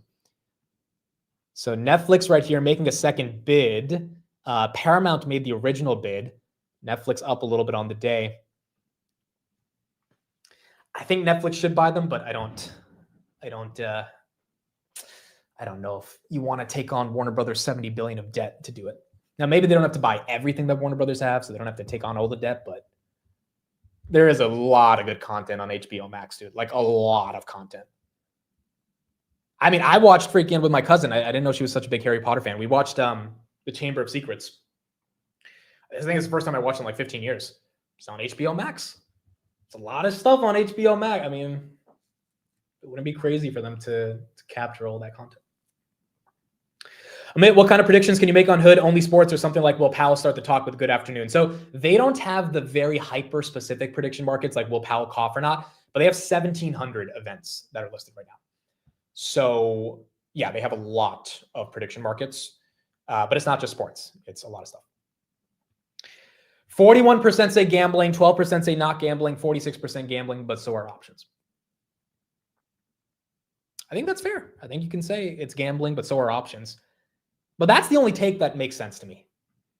Because if you think prediction markets are gambling, but options are not gambling, I legitimately have no clue. And if you say, prediction, like options are hedging, well, so are prediction markets. You can hedge against decisions going the opposite direction and protect. Like there's prediction markets on will Bitcoin get back above 100,000 by the end of December. You can vote no on that, but be long MicroStrategy. And if it gets above 100,000, then your MicroStrategy goes up. If it doesn't go below 100 or doesn't get above 100,000, your MicroStrategy probably is flat or negative. But your prediction market ends up being correct. Like that is a neutral hedge or a delta-based hedge that is more effective for your downside. if you think, if you're starting to get more bearish on Bitcoin, but allows you to keep the upside of your MSTR position without having to literally buy MicroStrategy puts, which, by the way, might be way more expensive than buying no on a prediction market around if Bitcoin gets to 100,000 or not by the end of December. And if there's an opposite party that's willing to bet with you, aka not the house, not Polymarket, not Kalshi, not Robinhood, but someone else across the world that says, I think Bitcoin will get above 100,000 by December, and you both have a exchange through a prediction market, how is that literally not the stock market or the options market? I don't see the difference here. And I wasn't really the most bullish on prediction markets a year ago. Now I think that freaking Robinhood should ditch the whole social thing and just go all in on prediction market. They don't even have a desktop version of this product. I hope they can build that out soon, because that would really incentivize people to, like, even if you're not trading, just look at the probabilities on a screen. But I didn't think it would be that big. I didn't really think this product was going to be that serious. But like, this product is pretty damn important.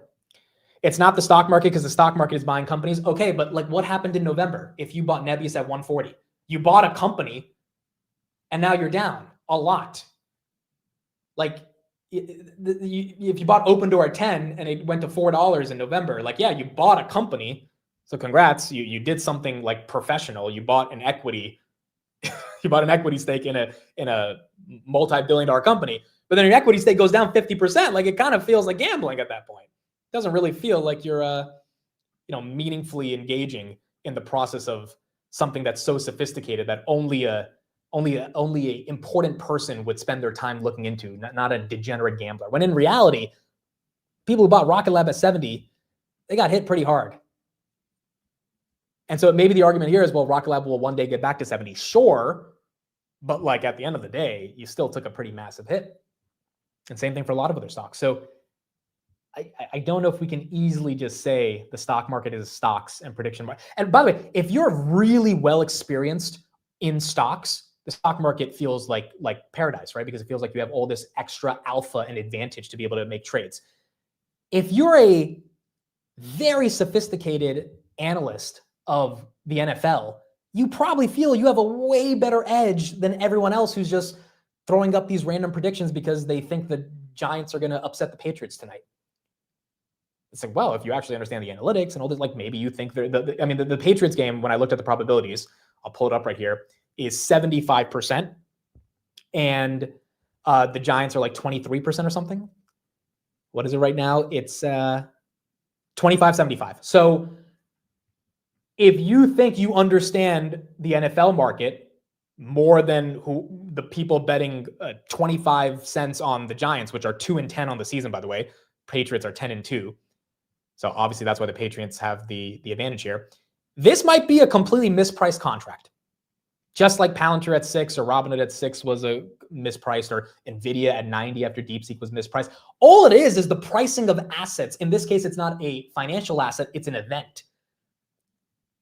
And so if we are able to price risk on an event, and you have a lot of people that think they know more about the event than other people, just like a lot of people know more about the stock market than your average Joe Schmo that's coming in buying Rocket Lab at 70 because he thinks that rockets go to the moon, right? Like, there's your alpha. And so, like, I just think they're the same thing in a different context. One is obviously more sustainable and more probabilistic to generate wealth. But nonetheless, the tendencies are not necessarily that different. So that's my rant. That's my rant on prediction markets. But the more research I've done, the more I think it's not as bad of a thing as people say. And the reason for that is because if we need to price risk for everything, then we're going to need an effective mechanism to do it. And I mean, we saw it. I mean, the prediction markets called Trump before everyone else did. And a lot of polls said he was going to lose. Like, when you have the wisdom of the crowd and when you have an incentive for people to actually go out and find the truth because there's now money on the line, I mean, it's one of the most incredible things I think we've seen in a while. And I think a lot of companies are going to try to hop on that bandwagon. And that's what Hood is doing right now.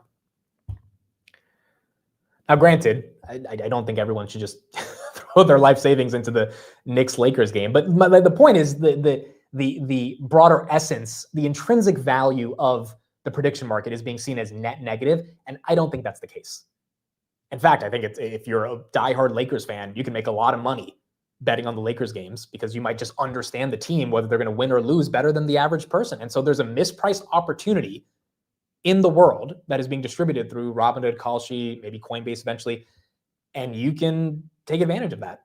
And I think more and more opportunities for people to take advantage of mispriced opportunities and having those opportunities even being in place in the first place through an event contract. That goes back to what Vlad has been saying about people are going to start investing for fun and trading for fun in the world of AI, because AI, quite frankly, might make it more of an activity that people have access to because it's more democratized, because goods and services, labor, et cetera, starts to go in the opposite direction. So I don't know. I think there's a variety of different mechanisms to think about this here. But obviously the majority of you think it's gambling, as I can see in the poll, which is a fair point. But if it is gambling, then I think options are gambling as well. Amit, if the thesis depends on a binary outcome, then it is gambling. That is my opinion. Yeah, I think that's fair. But again, I think options then are completely gambling. Derivatives are gambling at that point. Like there's literally no difference between an options contract and a prediction market. Binary outcome, expiration date. I don't care if it's a leap. If you have 2 years, okay, in 2 years you have a binary outcome. Either the stock got to the price that you wanted or it didn't. If it didn't, you lose all your money. If it did, you make money. That's a gamble. And if you say, oh, well, I can trade it before the expiration date, so can that's the beauty of prediction markets. You can trade it before the event comes to an end. It's liquid. It's a liquid market. The volume is there. Now, stock market has a lot more market makers to make it very liquid, and I think that's what's happening in the prediction market ecosystem over the next 5 years. We'll see that. But the point is, it's almost the exact same thing. At least that's how I'm thinking about it. It isn't gambling if you know you're going to win. That's true as well. That's true as well. All right. What else do we have? I don't think we have any other crazy news. We talked about Nvidia, talked about Amazon. For those that didn't see it, the Nvidia Morgan Stanley report I thought was just incredible. Morgan Stanley said, quote, customers' biggest anxiety for the next 12 months is their ability to procure enough Nvidia product generally, and Vera Rubin specifically, based on the customers they talked to in Asia, which again, to me, makes me think Nvidia is a buy at $180. Like, yeah, you got the market's worried about AI bubble. Customers are worried about when can they get more chips. So it doesn't feel like this should be the biggest concern. We do have an analyst on Bloomberg giving their take on Nvidia, especially on this circular financing stuff, given Nvidia invested in another company today, $2 billion in Synopsys. Here's what they had to say about what's going on with Nvidia. First day of December, and actually a couple of hours ago, we started things looking pretty bleak. Nvidia has turned a corner, which has kind of changed a little bit the tone, but basically tech lower, crypto lower, and we started December in risk off mode. Why? Yeah, I mean, we had a really solid rally last week, on those expectations that the Federal Reserve will be cutting in. I didn't expect the British accent, but I love it. I wish I had a British. Could you imagine 3 hours in the morning and 3 hours in the afternoon as a Brit? Like, could you imagine if I like that? Like, I think that would take the show. Can AI make my voice into a British accent the whole day? Like, I think that would be amazing. Interest rates in December. But as we start off this new week, there's been a turnaround in that sentiment. And I think the catalyst for that, for me, came from Japan. So we had Bank of Japan Governor Ueda adopting a more hawkish tone, really ramping up sort of expectations for a December rate hike. Now, what does this mean and why is it important? Basically, there are concerns now that we might see the unwinding of the carry trade. So that's when we sort of have institutions, investors borrowing in the low interest yen in order to invest in higher yielding riskier assets. Now, if we're seeing the Bank of Japan raise interest rates, we've got yields in Japan, 10-year yields at 17-year high. There is this concern that we're going to start to see the repatriation of those funds back to Japan. Now, this is important because liquidity changes. And those sort of... By the way, this is why I think Bitcoin got hit overnight. Again, Japan's 10-year bond shot up to 1.84. The 2-year also shot up, highest since 2008 on both of those bonds, which means investors sold bonds, yields go higher, yen appreciates, people sell their tech stocks or their crypto to cover their short on the yen. Like, We all know what this yen carry trade is. The question is it a structural thing that unwinds Bitcoin to like 50,000, that unwinds the S&P to like 6,000? Like, if that doesn't happen, then maybe it's a threat, but maybe it's not like an aggressive threat that people should be worried about. But I think that is the reason for why Bitcoin sold off last night. Sectors of the market, such as crypto, such as tech, which are really sensitive to liquidity, are where we're seeing that sort of risk off come through. December, historically strong, particularly for technology, right? And when I was on vacation last week, what a week to pick. We had the Thanksgiving holiday. Circular financing was a factor, Nvidia in particular weighing on the index level. You just heard the reporting about how the Synopsys Nvidia deal is not circular financing to the mind of the leaders of those companies. Do you buy it? And how big a factor is that in this market right now? Really good question. I mean, this is front and central, I think, in a lot of investors' minds at the moment, particularly as soon as we hear the name Nvidia. Nvidia's been investing in firms that, you know, are or will be major customers of its products. So, you know, that has raised concerns within sort of the markets. And we've seen that play out in previous weeks where Nvidia really has come under a lot of pressure. It does feel like that is sort of starting to turn a little bit of a corner. Obviously, those comments today, I think, will help a little bit to ease those concerns. But at the end of the day, there is this sort of worries surrounding circular financing, and they're not going to disappear overnight. And that's because now, again, if Synopsys uses this $2 billion to be able to build out their architecture, infrastructure, GPU fleet to then generate better earnings, then it's not circular. It's just Nvidia having an equity stake in a company that also happens to be a client, but also is using their products and services to generate actual earnings, which is the same thing, hopefully, OpenAI and Anthropic are doing as well. So again, like the circular financing argument is just getting weaker and weaker to me when these companies continue to put up earnings. And MongoDB is another one. Let's hear from the CEO who was on CNBC just now that is seemingly using AI to their advantage and putting up some decent earnings. Spoke with new MongoDB. It's up 21% now after hours. CEO CJ Desai 4 weeks into the job about the growth. One of the things that really is super good to see and encouraging is that our customer count continues to grow very healthy across our self-service channel. And now we are at 62,500 customers. And for year to date, 8,000 new customers growing 65% year over year. So overall, just exceptional quarter, raised the guidance for Q4 and the year, and the business has a very strong momentum. Many public software companies have been telling me over the past 2 years that while AI interest is picking up from customers, that's still not a material driver of their revenue. But with these results, I asked Desai if that's changed. That story is still the same.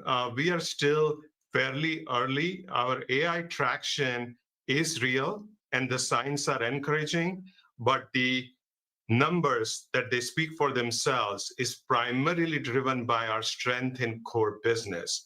So even though there are many enterprises who are currently using MongoDB for their agentic workloads, and they are trying to ensure that their agents are fundamentally transforming their business, but it's nothing of scale yet. Well, given that it's not AI yet, I asked what is driving the upside under the hood? I would say this is tale of two cities in a very positive way. So on the high end of the market, or towards enterprises and large enterprises, we had significant growth in the Americas large customer. And we also saw broad-based trend in Europe, Middle East, and Africa. So that drove the growth in the enterprise and the large enterprise segment for third quarter. In addition, our self-service business delivered exceptional results, and we had many, many customers, including digital natives, AI natives, and developers around the world who are building on MongoDB. So it seems like their argument, or at least the CEO's argument, it's not even about AI. Their core business is just doing very well, and as AI increases. By the way, this is the Iran news for those that are wondering. Again, $2 billion of convertible notes. As AI increases efficiencies, margins, and then the actual go-to-market that they have, these earnings should continue to get even better.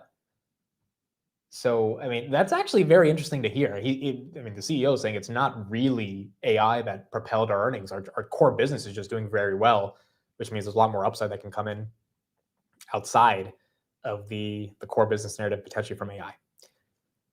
So that means the only real software company that is saying AI is leading to massive, massive growth for us right now is Palantir. I mean, Adobe's not doing it. Salesforce doing 10%.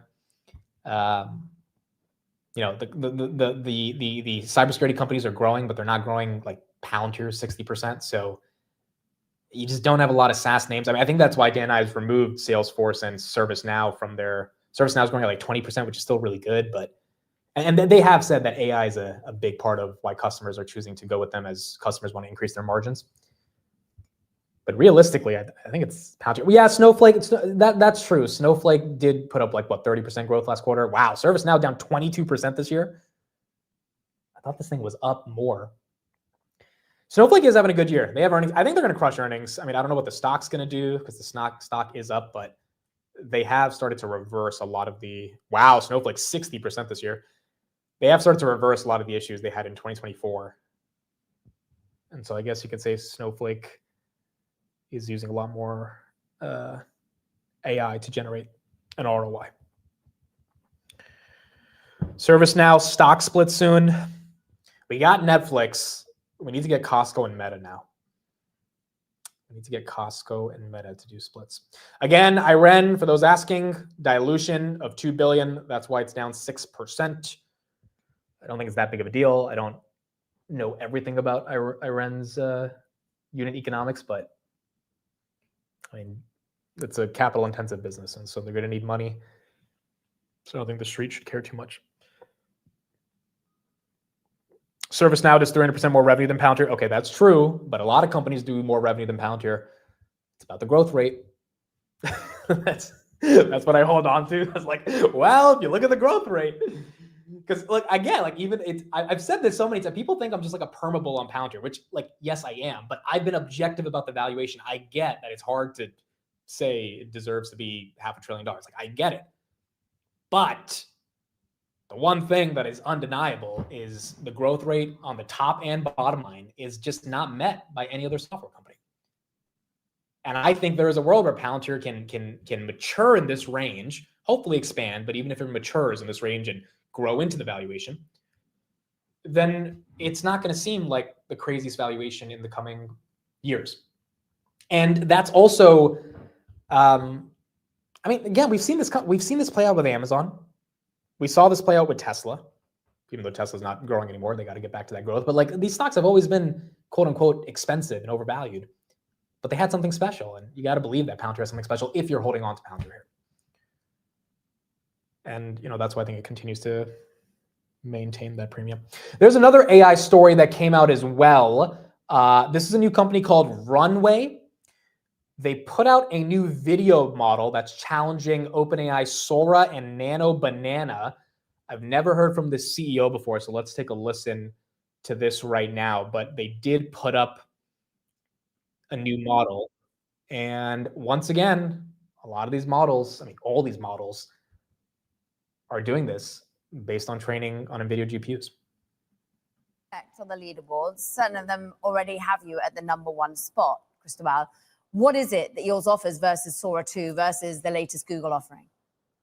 Yeah, that's true. So we just released Runway Gen 4.5, our latest video model, and it tops the charts in terms of performance and benchmarks across all other models, which is kind of like a big deal within research. It's the first time a company has led the leaderboards, and this company not being basically a large research lab. It's a model that surpasses pretty much all other models with incredible consistency, really good realistic results, and just like across the board, amazing creative results. So really, really excited to get this model out and have people use it. Now, you had it out there on the leaderboards with a pseudonym before it was launched in public, Cristobal, and you had it called David. Is that a Goliath-David construct? How are you competing against these vast generative AI companies? Yeah, it was a little bit of a play with David and Goliath. I think we've managed to outcompete the largest research labs by being very focused. I think it's the era of both research and efficiency. See, this is also crazy. You've got a startup that apparently is beating trillion-dollar companies and the benchmarks on their video generation models in the age of AI that do not have the bankroll that a Google or an OpenAI has, but they just have really passionate people that want to see this stuff exist in the world. And this is the age of innovation we're living through. Now, maybe this company fails, maybe this company wins, but the fact that all these companies are competing, the beneficiary again is Nvidia, but the fact that all of them are competing and trying to put this technology out into the world, I mean, we win as consumers as well. And so it's just incredible to see them going after this. Efficiency. And if you're able to maintain the focus as a team, you're able to deliver kind of groundbreaking results. And we're proving this. It's the first time I think again, anyone has kind of topped the leaderboards, not being a large, well-funded research lab. And I think part of it is really like the team. And it's really also the vision. We've been working on this for almost 7 years. We started working on video models when there weren't even like leaderboards to start with. And I think eventually you build some sort of intuition and really good like momentum as to how to improve these models over time. And look, this is still like the worst the models will ever be. And so we have a bunch of more releases coming up that I think will further improve both pre-training and post-training. And so we're very excited for that. Dude, is that a monkey doing a push-up? This is crazy. That's a monkey doing a push-up. And as he said, this is the worst. This is the worst that's ever going to be. Here's the Shopify president on the state of the consumer and what happened on Black Friday. The forecasters, the predictors say that this will be another record shopping season in aggregate. The data available to you, what are you seeing? What are the trends? Yeah, you know, I heard what Spencer said there. I mean, look, Friday was another record-breaking Black Friday weekend. We saw about $6.2 billion in sales for Black Friday. That's up about 25% from last year. We saw peak sales of $5.1 million per minute on Friday. That happened around noon on Friday. That's up from $4.6 million last year as well. And if you pull up, actually, anyone can see this bfcm.shop. You can actually see global commerce happening right now in real time. We are currently seeing about $2.5 million in sales per minute, about 25,000 orders per minute.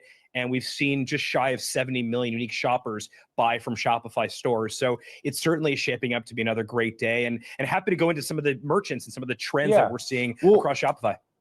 Holly, what I'd like to do is actually take a sort of geographic breakdown. Yeah. Because in the limited data that we went through with Spencer, I think we're recognizing different speeds of growth in particular. US versus Europe. Could we start there? Yeah, sure. I mean, look, if you look at top selling countries across the world where Shopify sells, we have millions of stores. In places like the US, we power 12% of all e-commerce. So we have a really great view of things. US, UK, Australia, Germany, and Canada are the top 5. Look at top 3 selling cities. You see LA, New York, and London. In US alone, LA, New York, and San Francisco were the top 3. The other thing that we also saw is cross-border, but put a CEO's name in the chat that needs this guy's energy, because I'm not fully convinced that this guy doesn't do blow before the interviews. You don't see a lot of people like this from the C-suite have this type of energy. So what CEO needs this guy's type of energy when they're talking on CNBC? 17% of orders were cross-border orders, so shipped to a different country as well. And then in terms of top trending merchants that we saw Hatch, which is sort of this, it's called the Restore 3, which is this. Yes, I'm sorry to say it, but Noto. If Noto had this type of energy, and I love Noto, and he's great, but if this type of energy is different, and yeah, sometimes Elon needs this type of energy as well. Phone-free alarm for kind of morning routines. Crunch Labs has a sort of kids build-it-yourself monthly toy subscription. Brooklinen on their super plush robe, and then Base has their weekender travel bag as well. So we're seeing across a bunch of different verticals do really well. But a big thing actually that we're seeing now is last year seemed to be a lot of talk about getting outside. Gifts were about the products being sold were about things like skiing or hiking or camping. This year seems to be that home is really, the winner here, where people are buying things for their home, whether it's kitchen stuff for the kitchen or puzzles or blankets. But generally, consumers are buying from brands they love, and we're fortunate those brands are on Shopify. What does that cross-border stat, that 17%, signal to you? Is that growing? Yeah. I mean, how does that stand up to last year when perhaps tariffs weren't such a headwind? Yeah, I mean, I think it means is that consumers generally are somewhat geographically agnostic. They want to buy from their favorite brands. We heard from Gymshark, they had their biggest Black Friday sale ever online. AG1, Athletic Greens, was up 50%. Brunt Workwear got an order every 5 seconds. So if you think about where consumers are purchasing, they're buying from brands they love, the Vioris, the Figs, the Alo Yogas, the On Runnings of the world. And I think they're agnostic to where those are coming from. The other thing that we're seeing, which is really interesting, is that this really wasn't just about discounts this year. People shop brands, not channels. We're almost living in sort of a post-world channel where, the consumers bounce from a TikTok video to an AI agent to a website to a store, even in video games like Roblox, where Shopify powers commerce. The brands that really won the weekend made the experience feel the same everywhere they were, and that continues today. Let's talk, Harley. Dude, Shopify's crushing it. I think they were down 6% because Shopify, they had an outage today. Correct me if I'm wrong. But if that's the reason the stock was down, I mean, those numbers are pretty crazy. Yeah, down 5.9% on the day.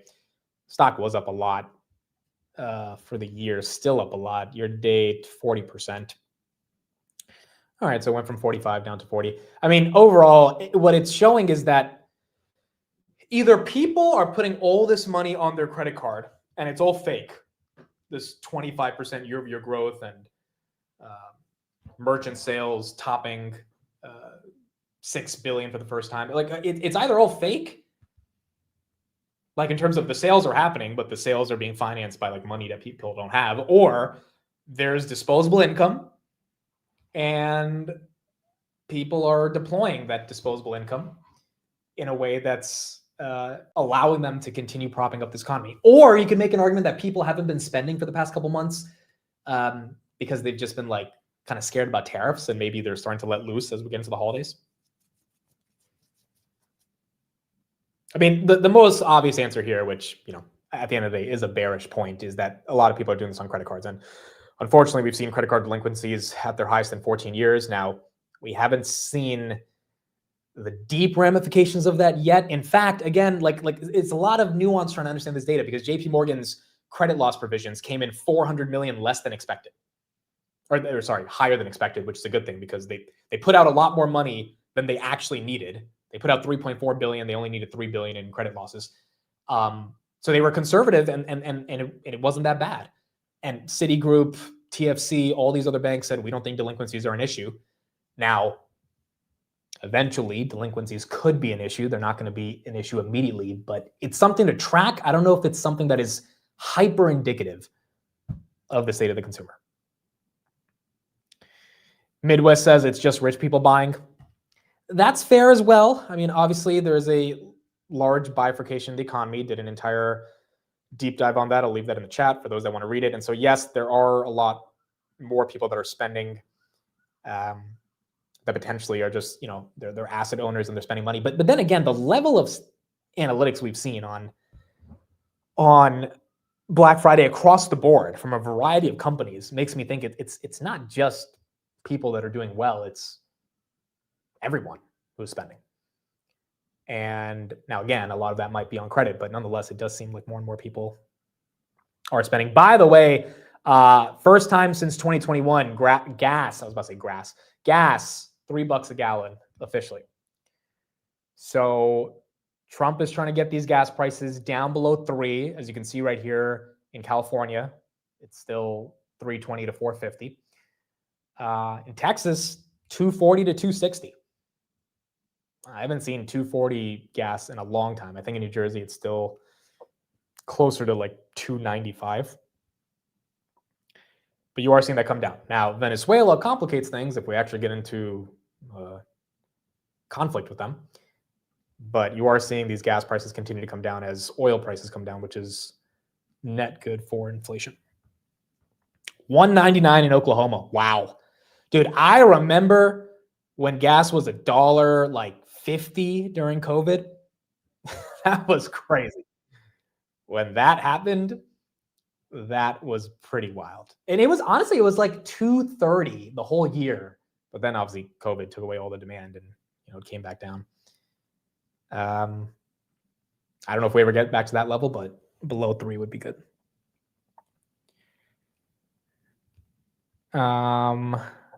Los Angeles is nowhere 350. Yeah, I mean, I was in California in September and I still saw $5 a gallon. Like, California just continues to be one of the most expensive spots in the world. And so is New York. But nonetheless, California is still pretty expensive. Salesforce says global online sales as of 12 p.m. Eastern, 17.3 billion. Wow. Cyber Monday, 3.4 billion, up 3% year over year.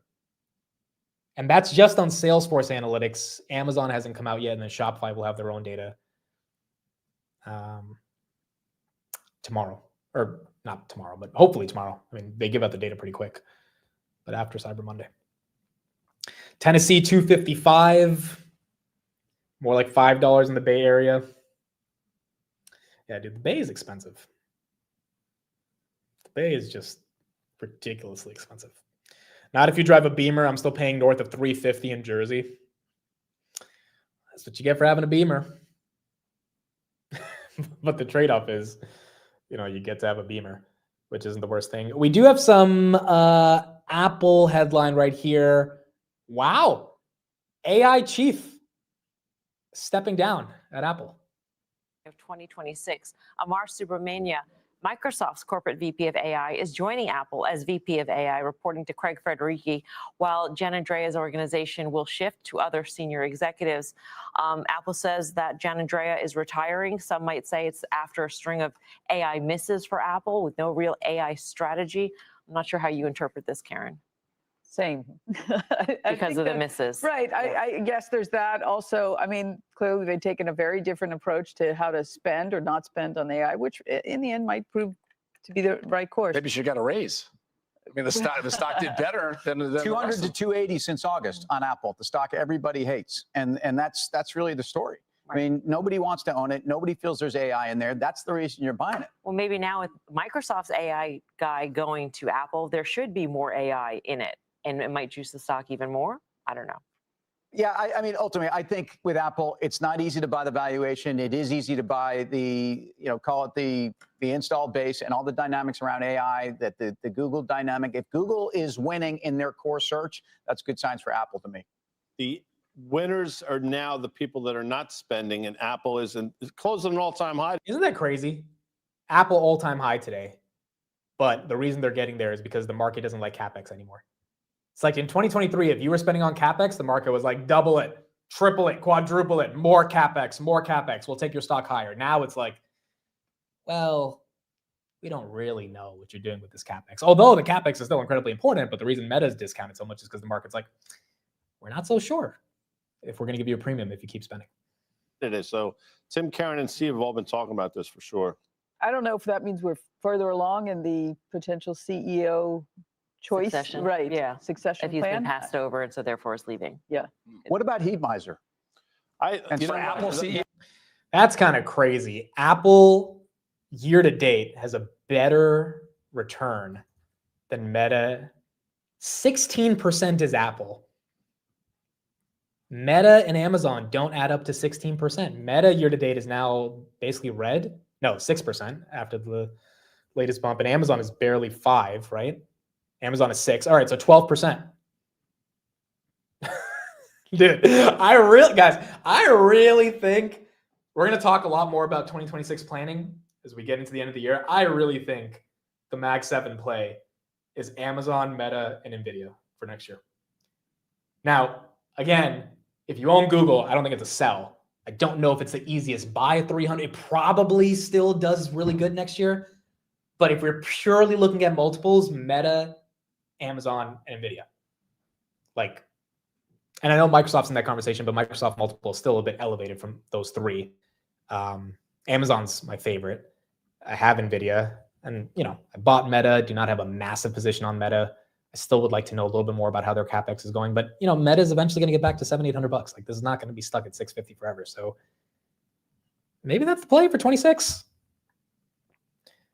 Maybe the play is just the rich get richer, and it doesn't have to be too complicated. Shopify, yeah, still down 5% on the day. What about Oracle? Dude, I really do need to. Oracle's worth a deep dive. I feel like I should know way more about this company, and I don't, to be honest. Like, I know cloud computing, databases. Like, I couldn't actually tell you what these guys do in a meaningful way. The problem with Oracle is, again, like, I think it's undervalued, but their debt to equity ratio is 500%. Like, you know, these companies that say we need to get an ROI on AI, Oracle better get an ROI from AI, because you can't take out 40 billion of debt and then not show the results. And I think that's the scary part about Oracle. But then again, like, do we really think Larry Ellison's going to leverage up 40 billion and then not deliver? I don't know. I think it'll play out, but you're going to need the sentiment around AI in 2026 in general to play out. And this is actually the last thing we should talk about. So there's this post. I want to read this post to everybody. I think it's a really good synopsis of what is happening going into 2026. It's a little long, but I'll get through it because I'll be fast as I read. But here's all the things that are happening right now in the market. Silver's at almost 60. Gold's at 4,300. The Fed is cutting rates. Earnings growth the best in years. Midterm elections upcoming with all signs of massive fiscal stimulus. Largest tax refunds in years expected in 2026. Massive tax incentives from the Big Beautiful Bill coming. Genesis project, that whole like Manhattan project for AI, is now allowing governments to partner with private companies. Trillions in FDI committed. New ultra dovish Fed chair announced in the next couple of weeks, probably Kevin Hassett, which, by the way, there's a prediction market around. He's trading at 63% right now. The 10 years around 4%. The fact that the 10 years not blowing up to like 5% is amazing right now. No tax on tips, overtime, or Social Security. The president, Trump, wants a 1% Fed's fund rate.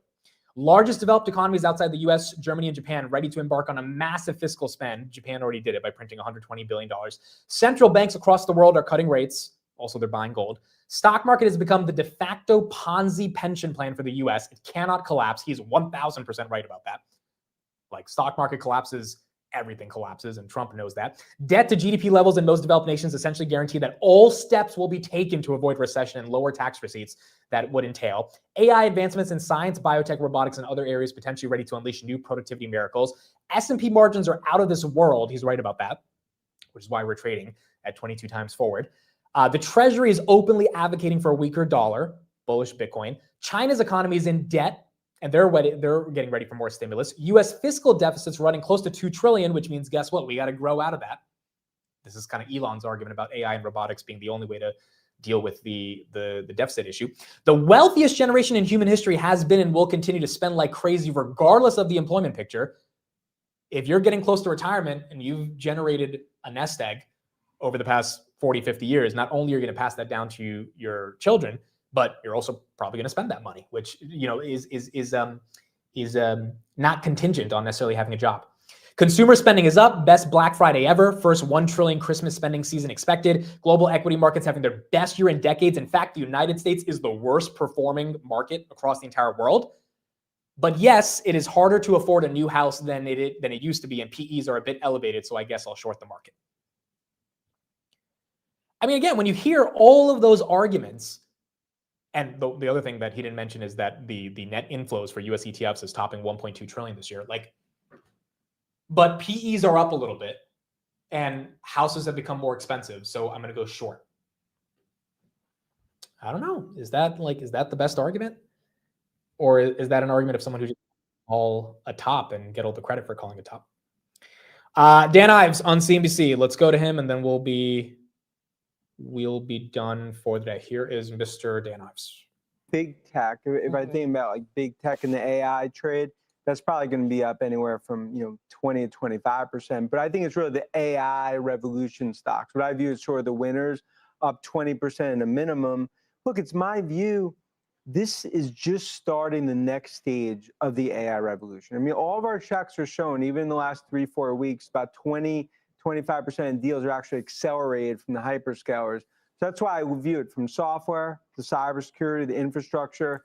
I continue to view it as, this is just the beginning of the monetization of the AI revolution. What do you make of these deals, though, excuse me, that Nvidia has been making in terms of investing in a partner, which is basically a customer? Because in this case, the deal is that Synopsys will use CUDA, and so we'll become a paying customer. So they're investing $2 billion in stock in order to gain this customer. At some point, do you question that, or is that all fine? Look, I mean, as someone like myself that covered tech, late 90s vendor financing, so obviously, worries, is that a red flag?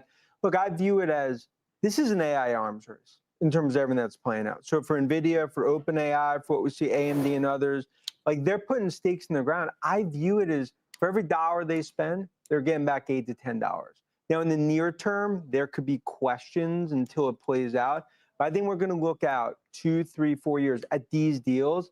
And that's how, like NVIDIA, they're going to continue to be like, that's the one chip in the world that's fueling the AI revolution. And I don't see that slowing down. That's why I love everything Jensen's doing. Were you surprised? I'm curious that Synopsys didn't trade better today, understanding that stock went from 650 to 420 in a straight line. That announcement today, $80 billion company, $2 billion investment. I would have traded well. I thought it traded a lot better than it did today. Yeah, look, I think, if you look at Oracle, the $100 dip ever since OpenAI, the view almost like good is bad. Like being associated in NVIDIA, OpenAI, is that like a too big to fail moment? But I think we're going to look out, like, I'm surprised the stock didn't trade higher. I think there's something where I view that as more of an opportunity. Given my view, like that's one of those sort of second, third derivatives of this AI revolution trade into 26. So Dan, on the peripheral, so look at a Palantir. It's been a name that you've been bullish on. It's been hammered right after earnings. Is this one that you doubled down on given the valuation, where it's just so outsized for everyone to actually look at it and think that they want to buy it even cheaper than it was, but it's not really substantially cheaper? Do you buy it here? I mean, Steve, to me, you triple down. Because it's my view on Palantir. I get it's expensive today, but in the next 2-3 years, I think there's a $1 trillion market cap because 20-30% of all the deal flow, the trillions of dollars being spent on the use cases, I mean, they're playing a different game in terms of any AI use case in the enterprise, Palantir is first call. So that's still not reflected in the stock. And I get it's super expensive and it's become sort of an emotional bull bear debate.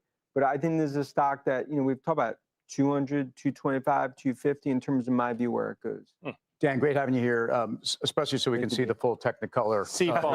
So yeah, question. So we're all asking, let's get this out of the way because I can't concentrate until I know. Is that seafoam? Is that pistachio? Is that key lime? I think is that mint julep? It's seafoam. Seafoam is what I would call it. Melissa had it right. Okay, so you say look to the second, third, and fourth derivatives in the AI trade in 26. And on some level, the second derivative in 25 was almost like a Broadcom. But where would you want to be? Would it be AI? Would it be some other parts? Would it be utilities? Would it be other parts of that second and third derivative? I think 3 areas. One, software. We've talked the use cases. Palantir, Mongo, you talked about. I mean, that's obviously one of our favorites. Also, Snowflake in terms of where I view that. And then cybersecurity. I think CrowdStrike. I look at that. I look at Zscaler. I look at Palo Alto. And then from an infrastructure perspective, you look at Nebius. You look at CoreWeave. You look at the more infrastructure players that I think are all playing out. I mean, that to me is going to be the key trade. It's trying to identify the second, third, fourth derivatives as this all plays out. So what do you think is the biggest risk to the whole story? Is it debt? Is it something OpenAI? What is it? I think the biggest risk is just the view where, okay, just like a Meta is a good example. CapEx, and then all of a sudden they take the stock down. Does that ultimately impact management teams to be less aggressive about CapEx? I don't think it will be because it speaks to my view. CapEx, big tech, probably closer to $600 billion as it plays out. We're going to go through these moments. DeepSeek, right? We're going to go through worries about, with tariffs, U.S., China, and I get it. But in my view, those are the opportunities to own these names, not the times to panic. OpenAI is in the center of everything, and I'm wondering how you view OpenAI in terms of its ability to finance all of the deals that it has made, given that we have limited access to information on OpenAI. And what if OpenAI stumbles? What happens to the overall AI trade? Yeah, look, obviously central to it, a too big to fail moment. But my view is like they're central in the 3 to 4 trillion that's going to be spent in the AI revolution. I don't worry that that's necessarily one of those sort of moments that there's going to be a sort of crack in a 99 moment. I continue to view this as a 1996 moment rather than 1999, 2000 bubble moment. But OpenAI, like they're just starting to build the stack. Now, there will be concerns, but when you look at debt relative to what I don't know why my YouTube signed out, but I will go back in. Bearish Google randomly signing me out right there, but let's pull back up to it. I mean, the same argument Dan has been making for a while on a lot of these AI names at its core, but let's pull this up right here. I think the biggest risk is just the view where, okay, just like a Meta is a good example, CapEx, and then all of a sudden they take the stock down. Does that ultimately impact management teams to be less aggressive about CapEx? I don't think it will be, because it speaks to my view. CapEx, big tech, probably closer to 600 billion as it plays out. We're going to go through these moments. DeepSeek, right? We're going to go through worries about, with tariffs, U.S., China, and I get it. But in my view, those are the opportunities to own these names. As to information on OpenAI, and what if OpenAI stumbles? What happens to the overall AI trade? Yeah, look, obviously central to it, a too big to fail moment. But my view is like they're central in the 3 to 4 trillion that's going to be spent in the AI revolution. I don't worry that that's necessarily one of those sort of moments that there's going to be a sort of crack in a 99 moment. I continue to view this as a 1996 moment rather than 1999, 2000 bubble moment. But OpenAI, like they're just starting to build the stack. Now, there will be concerns, but when you look at debt relative to what's been taken out of what revenue is going to be, I mean, from Oracle and everyone else, that's a smart move. Even though that maybe they misspoke in terms of too big to fail moment, that's not a concern for me, because when I come back from Asia, I see deals accelerating massively. In US, you only have 3% of companies that have gone down the AI path. International is just starting. And for the first time in 30 years, US is ahead of China when it comes to tech. Dan, great to see you. Thank Great you. to be here. Thank you. Look, you either believe in that narrative or you don't, but I think Dan's narrative has been relatively consistent over the past couple of years. Now, in terms of this too big to fail narrative on OpenAI, I think he's right. We talked about in the morning that OpenAI is getting ready to unveil advertising as their next big mechanism. By the way, we got a report from the Nikkei right here.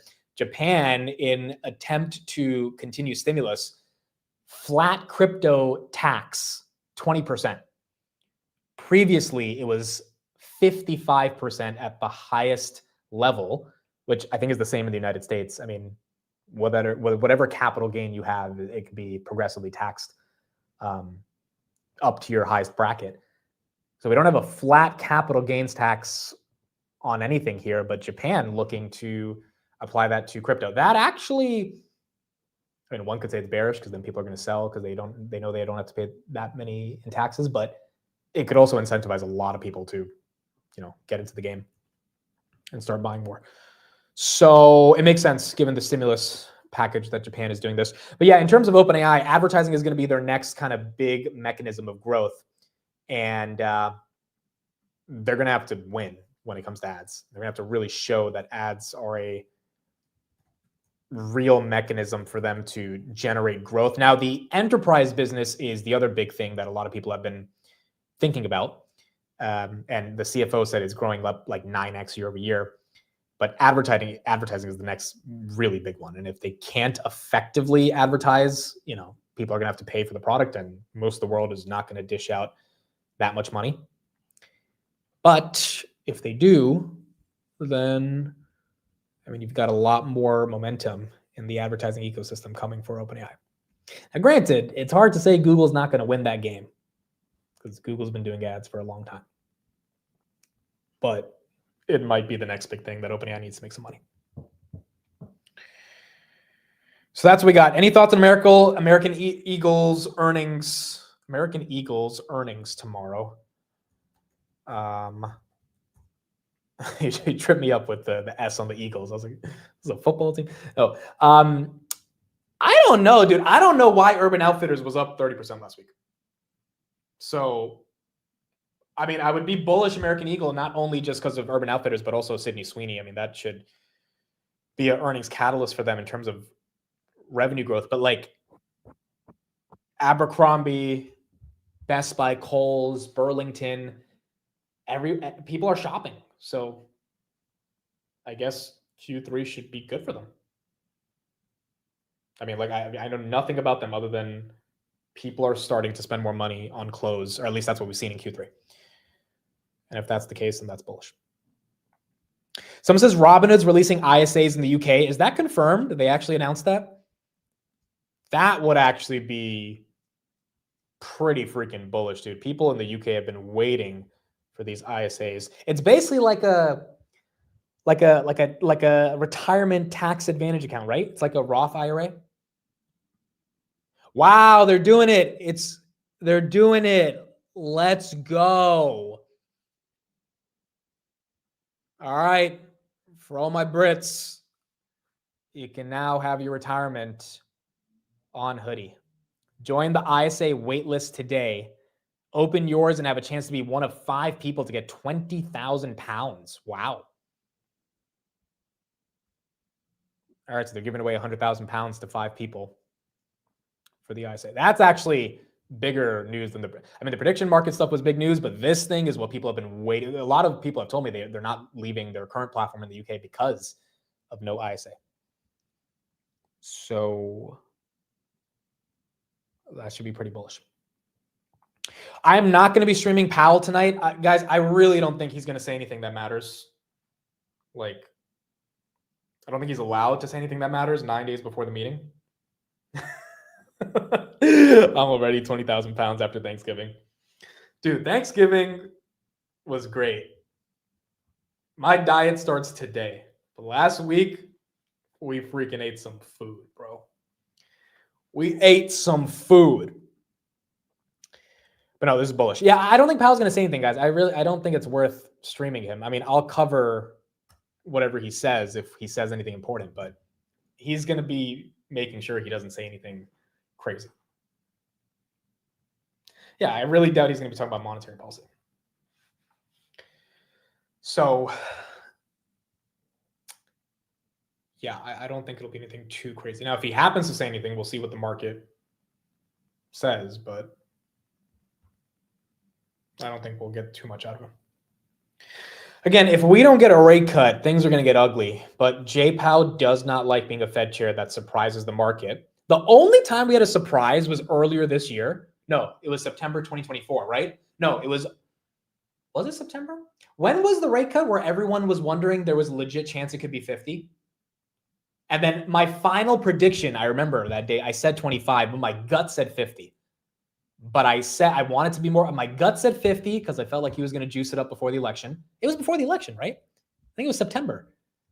But then I went with 25 as like the more sane answer, and he ended up doing 50. September 2024, yes. He ended up doing 50. Dude, there's a clip of me going crazy when he said that. How do I find it? I don't know how I'm going to search for this. Maybe let me search my own profile. There's a video of me being super excited for it. That's when Robinhood bounced from like 19 to 23. Like, that was a fun time. Is this it?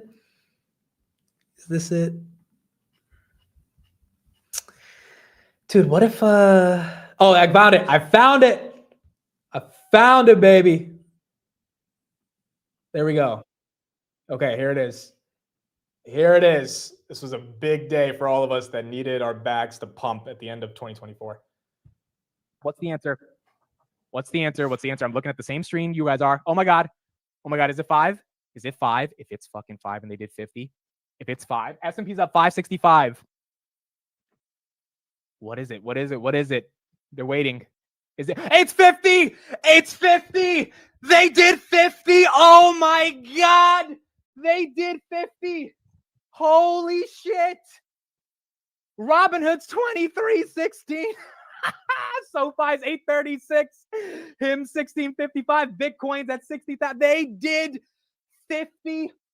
You know, I knew I should have predicted 50, but I got scared and I said 25. What's the answer? It was a younger Amit, bro. Now I got the gray hairs. That was a young dude. Legit, I have gray hairs now. Like 1 year of freaking markets makes all the difference. We were excited for SoFi at 8, Robinhood at 23, Bitcoin at 65,000.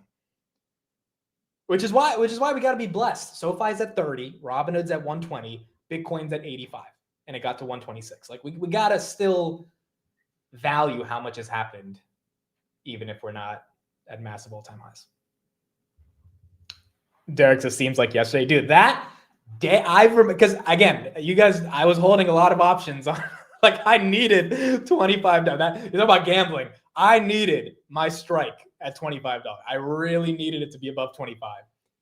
And Robinhood messed up their freaking Q3 earnings because of some stupid contra revenue. Stock fell to 19. I was like, oh my goodness, I'm going to lose all my money. I'm going to lose all my money.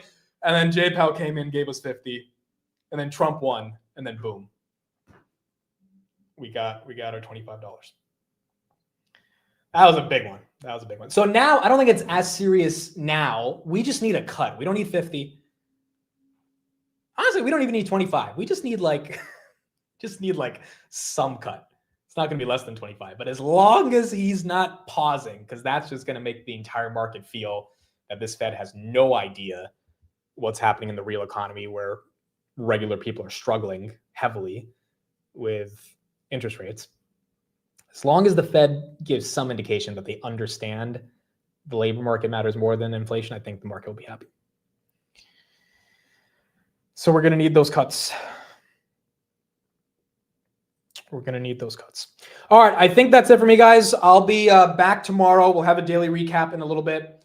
The Andreessen Horowitz stuff. So I got to sign a bunch of paperwork with them. So the official email will be out soon. Probably in a couple weeks. I got to sign a bunch of documents and some legal stuff. So it might take a few weeks to get that out there, but that will be out soon. I am meeting with my new manager this Saturday. So I think we're going to officially sign the contract this Saturday. So I'll have details on the meetup probably by next week for New York City. And in general, a lot of updates for 2026. Now that I have someone to effectively manage a lot of stuff, I think we're going to be able to have more people on the show next year. So I'm just going to put this out there right now, but I'll have more details next week. If you are a Jose, if you are an expert in your field and you want to build a public image and want to hop on the show, I'm looking for more contributors. So we're going to set up a process where people can apply to just be a contributor on the show. And then once every couple of weeks, when there's ever breaking news about an industry that you're an expert on, would love to have more people on the show. And honestly, Jose was from the community. Jason, Technical Tuesday, from the community. I would love to have people from the community. They don't need to be CNBC people. I think we can make our own version of Dan Ives and Tom Lee just from the community. So updates on that will be coming out soon. I want to do a lot more podcasts next year, and not just podcasts in person, but also podcasts virtually, and just more long form content, even if it's through Zoom. As I've been meeting a lot of more interesting people, and I would love to just for 50 minutes get their take on one topic. The yen carry trade. I want to be able to see if our community has an expert on bond yields and would for 50 minutes legitimately be able to talk about the yen carry trade. So we're trying to formalize a structure for people to submit their ideas and then get them onto the channel, and just have a lot more distribution of what's going on the show. So those details will be out. For those that missed the A16Z update, the quick TLDR is I'm going to be a scout for A16Z. So a scout is essentially someone who can use their network to hopefully find opportunities to invest in. In this case, the opportunities are startups. And in this case, the investor that's giving me the funds to manage, it's going to be a couple $100,000 that I'm managing for them, is Andreessen Horowitz. Andreessen Horowitz, one of the best Silicon Valley VC funds in history. Again, the way I got this opportunity, I kind of just hit them up and I was like, yo, That's actually how it happened. I hit up one of the partners. I saw he followed me on Twitter. I was like, yo, can we do something together? And he was like, yeah, do you want to be a scout for us? I was like, yeah, that'd be pretty cool. So that's the idea. Again, it's kind of like my Jason Calacanis trajectory. Maybe I can find the next Uber. Very rare, probably not going to find it. But on the off chance that I do, that would obviously be very important. And, it would help me understand if there's a chance of me being decent at angel investing. So Scout, these VC funds have these Scout programs. Sequoia has it. A16Z has it. Benchmark has it. But Sequoia and Benchmark aren't that public about it. A16Z, if you see their content, they're like really trying to develop a media brand. I think they're going to go public, dude. Like they manage $65 billion. At some point, that's going to get to $100 billion, and they're going to probably go public, and you're probably going to be able to buy shares of Andreessen Horowitz. So I think they want to just expand the network to people that they think could, put a $10,000 check in the next Robinhood, because all they care about is making sure they can find it one day. If I'm any good at angel investing, I'll help them find it. And then, that's where the Scout relationship makes sense. So the idea here is I want to, give the opportunity to the community, right? I went to an event for Andreessen Horowitz 2 weeks ago in New York. That was the event I was at. And they gave a fireside chat on how to invest in startups. And their number one piece of advice was like, invest in your friends, invest in people that, like, first of all, they want the earliest stage. So they want someone who barely has a product, just has an idea, because that's the cheapest valuation you're going to get. And you got to take a risk on someone who, you believe in. So, people out there have ideas. Can't guarantee that we can make an investment, but at least give an opportunity to listen to a pitch, I think is meaningful. And then if there's anything I can do, if it's a meaningful idea, then, we might be able to invest in it. So again, not massive checks. They're going to be like 10 to 20,000. Jason did this. Jason Calacanis did this with Robinhood, gave him a $20,000 check. Uber, 25,000. Like at that stage, you need a little bit of money, but realistically, you need ambition to build something big. Yeah, Bezos collected $20,000 check. Bezos collected 50 $20,000 checks, so $1 million in his seed round to start Amazon. How much? I think he sold like 20% of the business for that $1 million. So it was a $5 million valuation. And now Amazon's worth 2.3 trillion, which is crazy. But yeah, I mean, like with startups, you're going to lose 99% of the money, and they know that. So their idea is, hey, like spray and pray, right? Like see how many different startups you can find and take a chance on them. Most are going to fail, but on the off chance you actually find one. And the only reason I reached out to them is because I've been starting to get a lot more pitches, and I'm just realizing my network is expanding.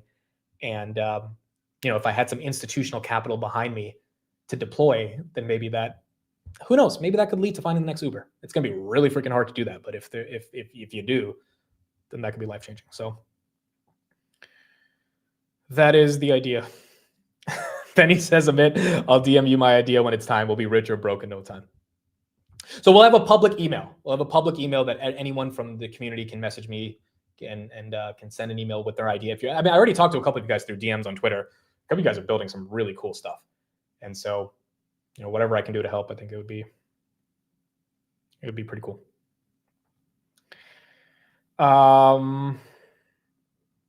No, Spencer, I will not invest in your OnlyFans. I don't think to be honest, I probably could, because they basically said invest in anything if you think it has potential. Maybe it has potential, but I also, one thing they also said is that you don't have to ask us about your investments.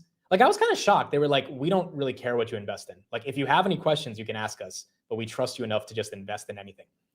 I was like, damn, bro, they're just giving you a couple $100,000. You can just fucking throw it at anything. I was like, that's kind of crazy. But obviously, if you throw it at 100 things and they all go to zero, you kind of suck at angel investing. So their entire perspective is like, hey, like, figure it out. Like, Andreessen Horowitz does not care if they lose $500,000, but they really care about missing out on the thing that becomes $500 billion. And if I can help them find that thing, then obviously that's amazing. But if I can't, then then I can't. But they have enough trust that people are gonna try. I was speaking to some of the other scouts. That there was like 30 of us there, and some of them have been doing this for years. And I was like, so like, have you found any good companies? And they were like, no. They were like, it's really hard to find good startups. So we're gonna see. But whatever opportunities we can democratize here, that is what matters. Yeah, they basically are. I don't even think they think I'm a good dart thrower. They're just taking a chance. Because honestly, I'm probably going to suck at angel investing. Like if you ask me, hey, Amit, you could start a hedge fund or a VC fund, I would say hedge fund any day of the week. Because at least in a hedge fund, you can manage public equities. And like, I know a little bit more about the stock market than the startup world. The startup world is like legit. You're talking about gambling, like legit a gamble. And at least in the public markets, you can, look at something with data. But who knows? Maybe there's a chance. So yeah, that's the update on that. Meetup details coming soon. We're going to have a lot more infrastructure for details for people to be on the channel. And yeah, I think getting this new ecosystem set up with the new manager, I think is going to be really good. And it's going to streamline a lot of operations. Just organizational structures to just like managing everything that's happening on a day-to-day basis, I think will be streamlined with someone who can help me. So that's the goal and should be happening hopefully in the next couple weeks. Don't tell us the new manager is your dentist. It is not my dentist, but I would not be opposed if my dentist offered. I would be getting to spend a lot of time with my dentist at that point. That'd be amazing. But yeah, that is what we're going to be having. And yes, we will have a contact for the VC stuff. It'll take, I got to sign a bunch of documents, dude. I got to get through a lot of stuff first, and then I can officially put it out there. And that's it. I think that's what we got. Does that mean more travel for you? I think if we obviously do the meetups, then yeah, that would mean more travel. But outside of the meetups, I mean, I think the only traveling next year is going to be to like if Palantir and Hood have events or something, and if we more meaningfully can start lining up these interviews, which are in the works with some people, but we're trying to get some big names. Obviously, I would travel to them if that was required. But I'm kind of setting up my own studio here, so if they're in the city, it would be nice to do it in my studio. But yeah, the traveling would be primarily for interviews. But outside of that, either interviews or meetups, there's no other reason really to be traveling that much. And I don't want to be traveling that much either. So hopefully not. Was that your doorbell? No, it's just the sirens outside, bro. I didn't think we would have. I'm just when you hear sirens in Steve's background, I'm like, oh, it's New York. When you hear sirens in my background, it's like, goodness, dude, it's not supposed to be as bad as New York City, but it somehow happens during the show. Amit, I'm your dentist, and now it's going to be awkward watching the stream. If my dentist ever actually, she took my YouTube channel, if she actually ever watched the stream, and she happened to join when there were all these stupid dentist jokes, it would have been really awkward, but so far I haven't heard any shit about it. So hopefully we're okay. Amit's new manager will be like, you need a clean chat. I can't promote you with these degens in the chat. Dude, she's seen you guys already. She knows all about you guys. Because she's gone through my YouTube channel. She's analyzed it. She's gone through a lot of my videos in the past. She really did a deep dive on who I am as a brand. That's why I was really impressed by her, because A, she just works really hard. B, it's she actually put in the work to understand what I've built over the past couple of years. So yeah, I think she knows some of the degeneracy in the chat. And there you go. That's what we got. All right. So I think that's it for the day. Daily recap in a little bit. Market open tomorrow as usual. And I think that's it. Do we have anything else? We have earnings this week. And then, oh yeah, I'm not streaming the Fed thing. I don't think the Fed thing is going to be that important. I'll cover it as soon as it happens, and we'll see if we get any quotes on X. So you can follow me on X if you haven't. But yeah, outside of that, I don't know. I don't know if there's anything else. Has your manager seen your grinder? Dude, she like, this is what I mean by she knows you guys, bro. She like literally made a joke the other day in our group chat about me being gay. And I'm just like, okay, like I guess everyone's in on the joke. Like it is what it is. It is what it is. There's nothing I can do about this. Whoa! Did China actually just tweet this shit?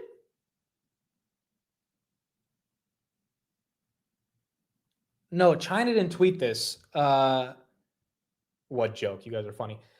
The Chinese embassy in the US just put this. See, this is why Donnie T gave a call to freaking the Japanese lady who is the new prime minister and told her respectfully to shut the hell up about this Taiwan stuff, because this is what you've got the Chinese embassy tweeting. Dude, that is wild. Look at this. Taiwan is a part of China's territory. Therefore, there is no basis for a president of Taiwan. Who the this is on the Washington Post? An opinion columnist on the Washington Post wrote this shit? Wow. Oh, no. Someone responded to the Washington Post, and the Chinese embassy is quoting that.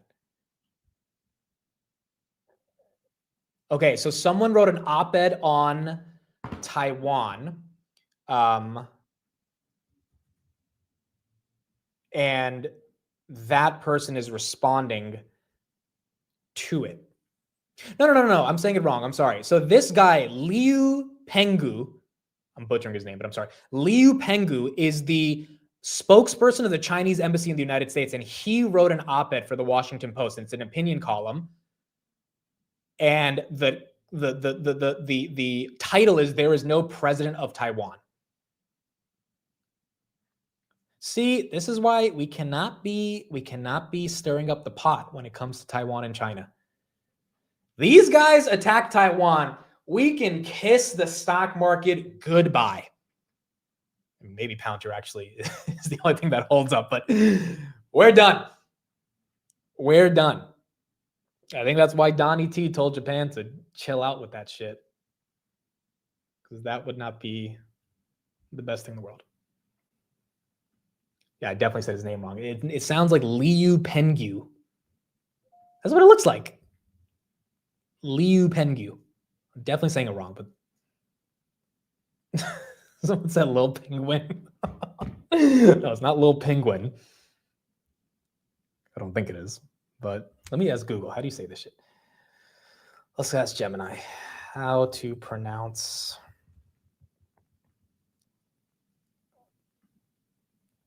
Okay, this is a different website. Let's see if they have anything.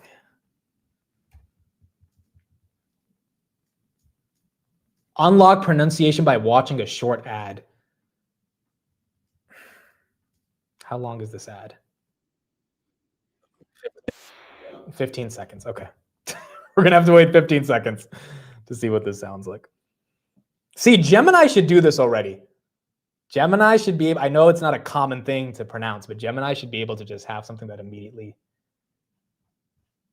lets you pronounce it. All right, here it is. Lu Pengyu. Okay, I got that a little wrong. Got that a little wrong. I said Liu Penggu. This is Lu Pengyu. Okay. Lu Pengyu. There you go.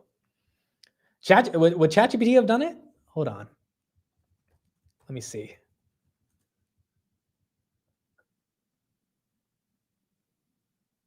No, but she doesn't give me the, oh wait, no, hold on. Give me the audio breakdown. Will it actually talk to me with this? No, she doesn't actually say it, guys. She breaks it down phonetically. I said, give me the, can you say it? Can you say it? I can write it out phonetically, but I can't produce actual audio. Yeah, see, they need to be able to do that. Like, that's a no-brainer for these models. So there you go. Anyway, the China-Taiwan thing, yeah, we can't be stirring the pot too much about it. All right, so that's it. Bullish Duolingo. Yeah, there you go. Bullish Duolingo. I'll be back tomorrow. Thank you, everybody, for being here. Hopefully, everyone had a great weekend. Hey, dude, I did not think about the markets for the past 4 days. Honestly, I really, I didn't tweet. I didn't think about stocks. I joined Steve's stream for 5 minutes just to hear what he was saying, and I gifted some memberships, and I left. I literally tried to just not keep up with the markets, and I think it was healthier than not. No, seriously, I really didn't the only time I cared about the markets was last night when Bitcoin dumped, and me and my cousin at 8 p.m. saw both of our Robinhoods just crash. We're like, oh, it is what it is. And she was like, why is this happening? I was like, I think there's some shit in Japan happening. She's like, what shit in Japan keeps happening? I keep hearing this shit about Japan. I tried to explain the yen carry trade. She's like, dude, that sounds like bullshit. Just tell people to stop selling. She was like, do you think your market open can make the market go up today? I was like, I don't think I control the market with my market open. I don't if the market's gonna go up, it's not because of me. So, but no, I enjoyed time with family. I think it was important, and yeah, I enjoyed honestly just not really thinking about the market too much. I think I really have not taken a break over the past couple of years, and I think this was the first 4-day streaming break. Last time I didn't stream for 4 days in a row.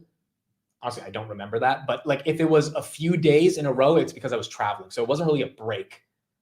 So it's your mind is still occupied, right? Because you're to legit just lay down on the couch. I don't sit on the couch in my living room ever.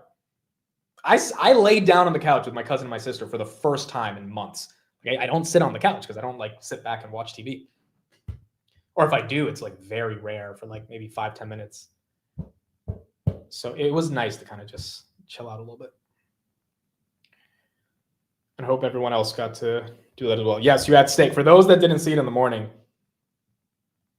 you guys can't say that I don't know steak anymore. This is what I consumed, bro. This is what I consumed. Your boy can eat some steak. Your boy can eat some rare steak.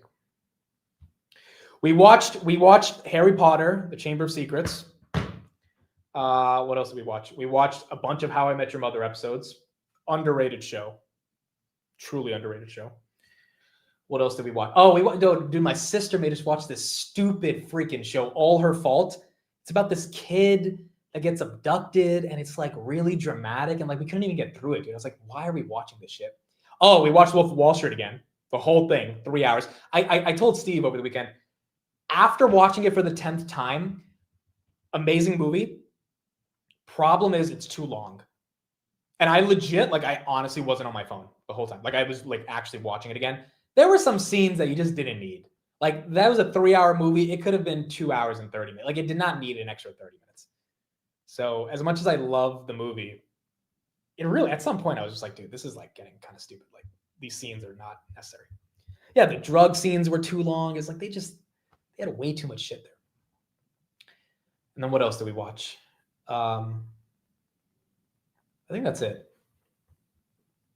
We tried watching Kevin Hart's new stand-up special. It's not funny, dude. I'm sorry. He's not funny anymore. He's just not funny. I've been having this take for a while. I've been thinking Kevin Hart has been getting worse as a comedian over the past couple of years. And I love Kevin Hart. His early stuff was amazing. The problem is he's too PC now. He's making too much money off partnering with JP Morgan Chase. So he's not going to say any raunchy shit. And in the type of comedy that I like, you need to actually take a risk with your words for it to be. You need Dave Chappelle, Andrew Schultz. You need to really say some shit that elicits emotion. And that's what I think it tends to be the funniest. So I don't think he does that anymore. I did not watch There Will Be Blood. Honestly, I forgot about that movie. Steve did shit on it, though. Steve said it sucks. So just saying. Siege, thank you for the super chat. I need to watch Elysium. Still haven't watched that yet. I know you keep telling me about that one, but I need to watch. I did not watch Rocky either. I told my cousin we should, but we just never ended up doing it. But now I know who Rocky Balboa is. So that's important. Dude, Polybrius, I think I started for like 5 minutes, but it was 2 weeks ago. I was really tired and then I got bored and I fell asleep. So maybe I got to start it again. Someone, I forgot who told me this over the weekend. It was someone who came over for Thanksgiving, like a family friend. They were like, Better Call Saul is a must watch if you like Breaking Bad.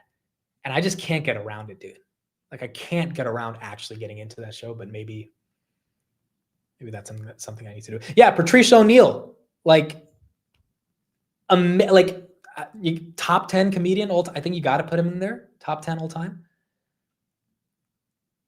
And it's like, I struggle to put Kevin Hart in my top 10. I just think progressively for the past years, like I know I'm not a big movie guy, but I'm not even a big comedy guy, but I did have a comedy phase back in 2019 to 2021. Maybe your boy had some dreams of being a comedian. We don't got to talk about that. But nonetheless, now I do consider myself a comedian and I think I make people laugh every day. But nonetheless, I did research the history of comedy decently well. And every time I came up with something since 2015 on Kevin Hart, it was just trash. It's just not relatable content. It's definitely not funny content. So yeah, I don't know if he's up there for me. Polybrius pacing is too slow for 2025. I've never once laughed from you. Well, you guys make me laugh every day by roasting me. So there's the I guess reversal effect of you guys being comedians. The Akash Singh controversy. I'm not going to talk about it, but yeah, I've seen what has happened. Let me just say I'm not on the side of his wife. I'll just say that. You guys can research the controversy if you want. I'm not on the side of his wife. I think I don't know. I think that's going to complicate his career now. He has to be very creative with how he addresses this because it's bad. From my perspective, it's very bad, and maybe it'll blow over. But I think it's a bad situation. I don't know how he addresses it, but hopefully he's creative enough to figure out a way to address it. Oh, I made my sister watch, or not my sister, my cousin watch the first episode of Prison Break. Dude, she made me watch, so she liked it. Okay, I might piss people off by saying this, but apparently there's this show called Mr. Robot. Has anyone heard of this shit? Put in the chat if you've heard of this before I give my take. Has anyone heard of this shit? She made me watch the first episode of this. And I was like, this shit is ass. I'm sorry. The people are saying it's better than Breaking Bad. What are you smoking, bro? What are you smoking? Better than Breaking Bad? I'm sorry. I didn't. I tried. I really tried. I put my phone away. I tried to pay attention. No. I didn't like it, dude. The narration itself is just what is this, bro? And it's kind of AI tech related, so I thought I'd be interested. No. I didn't like it. Yeah, that's what we the hacking technique is all real. Yeah, that's fair. A lot of the tech stuff is real. I just I thought the storyline was not as, I don't know, I didn't like it. She said it was better than Breaking Bad, or she said a lot of people told her. So I'm going in expecting, all right, if it's better than Breaking Bad, nothing has lived up to Breaking Bad in my entire life. I am wishing to find a show that can give me the feeling that Breaking Bad, I mean, because I missed it from 2008 to 2013. So I got to binge 4 seasons. The level of joy in my life when I was 15 years old, getting to binge Breaking Bad in the summer of 2013. I mean, it was pure bliss. And then I got to see season 5 when I became a sophomore in 2014. I've been waiting for that feeling ever since. And don't tell me it's Game of Thrones. I'm not watching this medieval shit, bro. I'm not watching that shit. I need a real show. I need a real show. It's good, but it's not Breaking Bad good. Yeah, I didn't. Also, don't get me started on Severance. That pile of trash, dude. I cannot believe people hyped up Severance. My cousin and my sister love that show. I was just like, because they came over for spring break in April and they binged the whole thing. I fell asleep. I was like, what is this nonsense, dude? Like, what are people watching? Is this what we call television nowadays? Like, what are we watching? Where is the Dawson's Creeks of the world? When can we bring that back? Yeah, Westworld was great for the first 2 seasons, and then they ruined it after season 3 or season 2. Just watch Friends. Dude, maybe I just need to watch Friends. Maybe that's it. All right, that's it. Thank you, everybody. Appreciate it.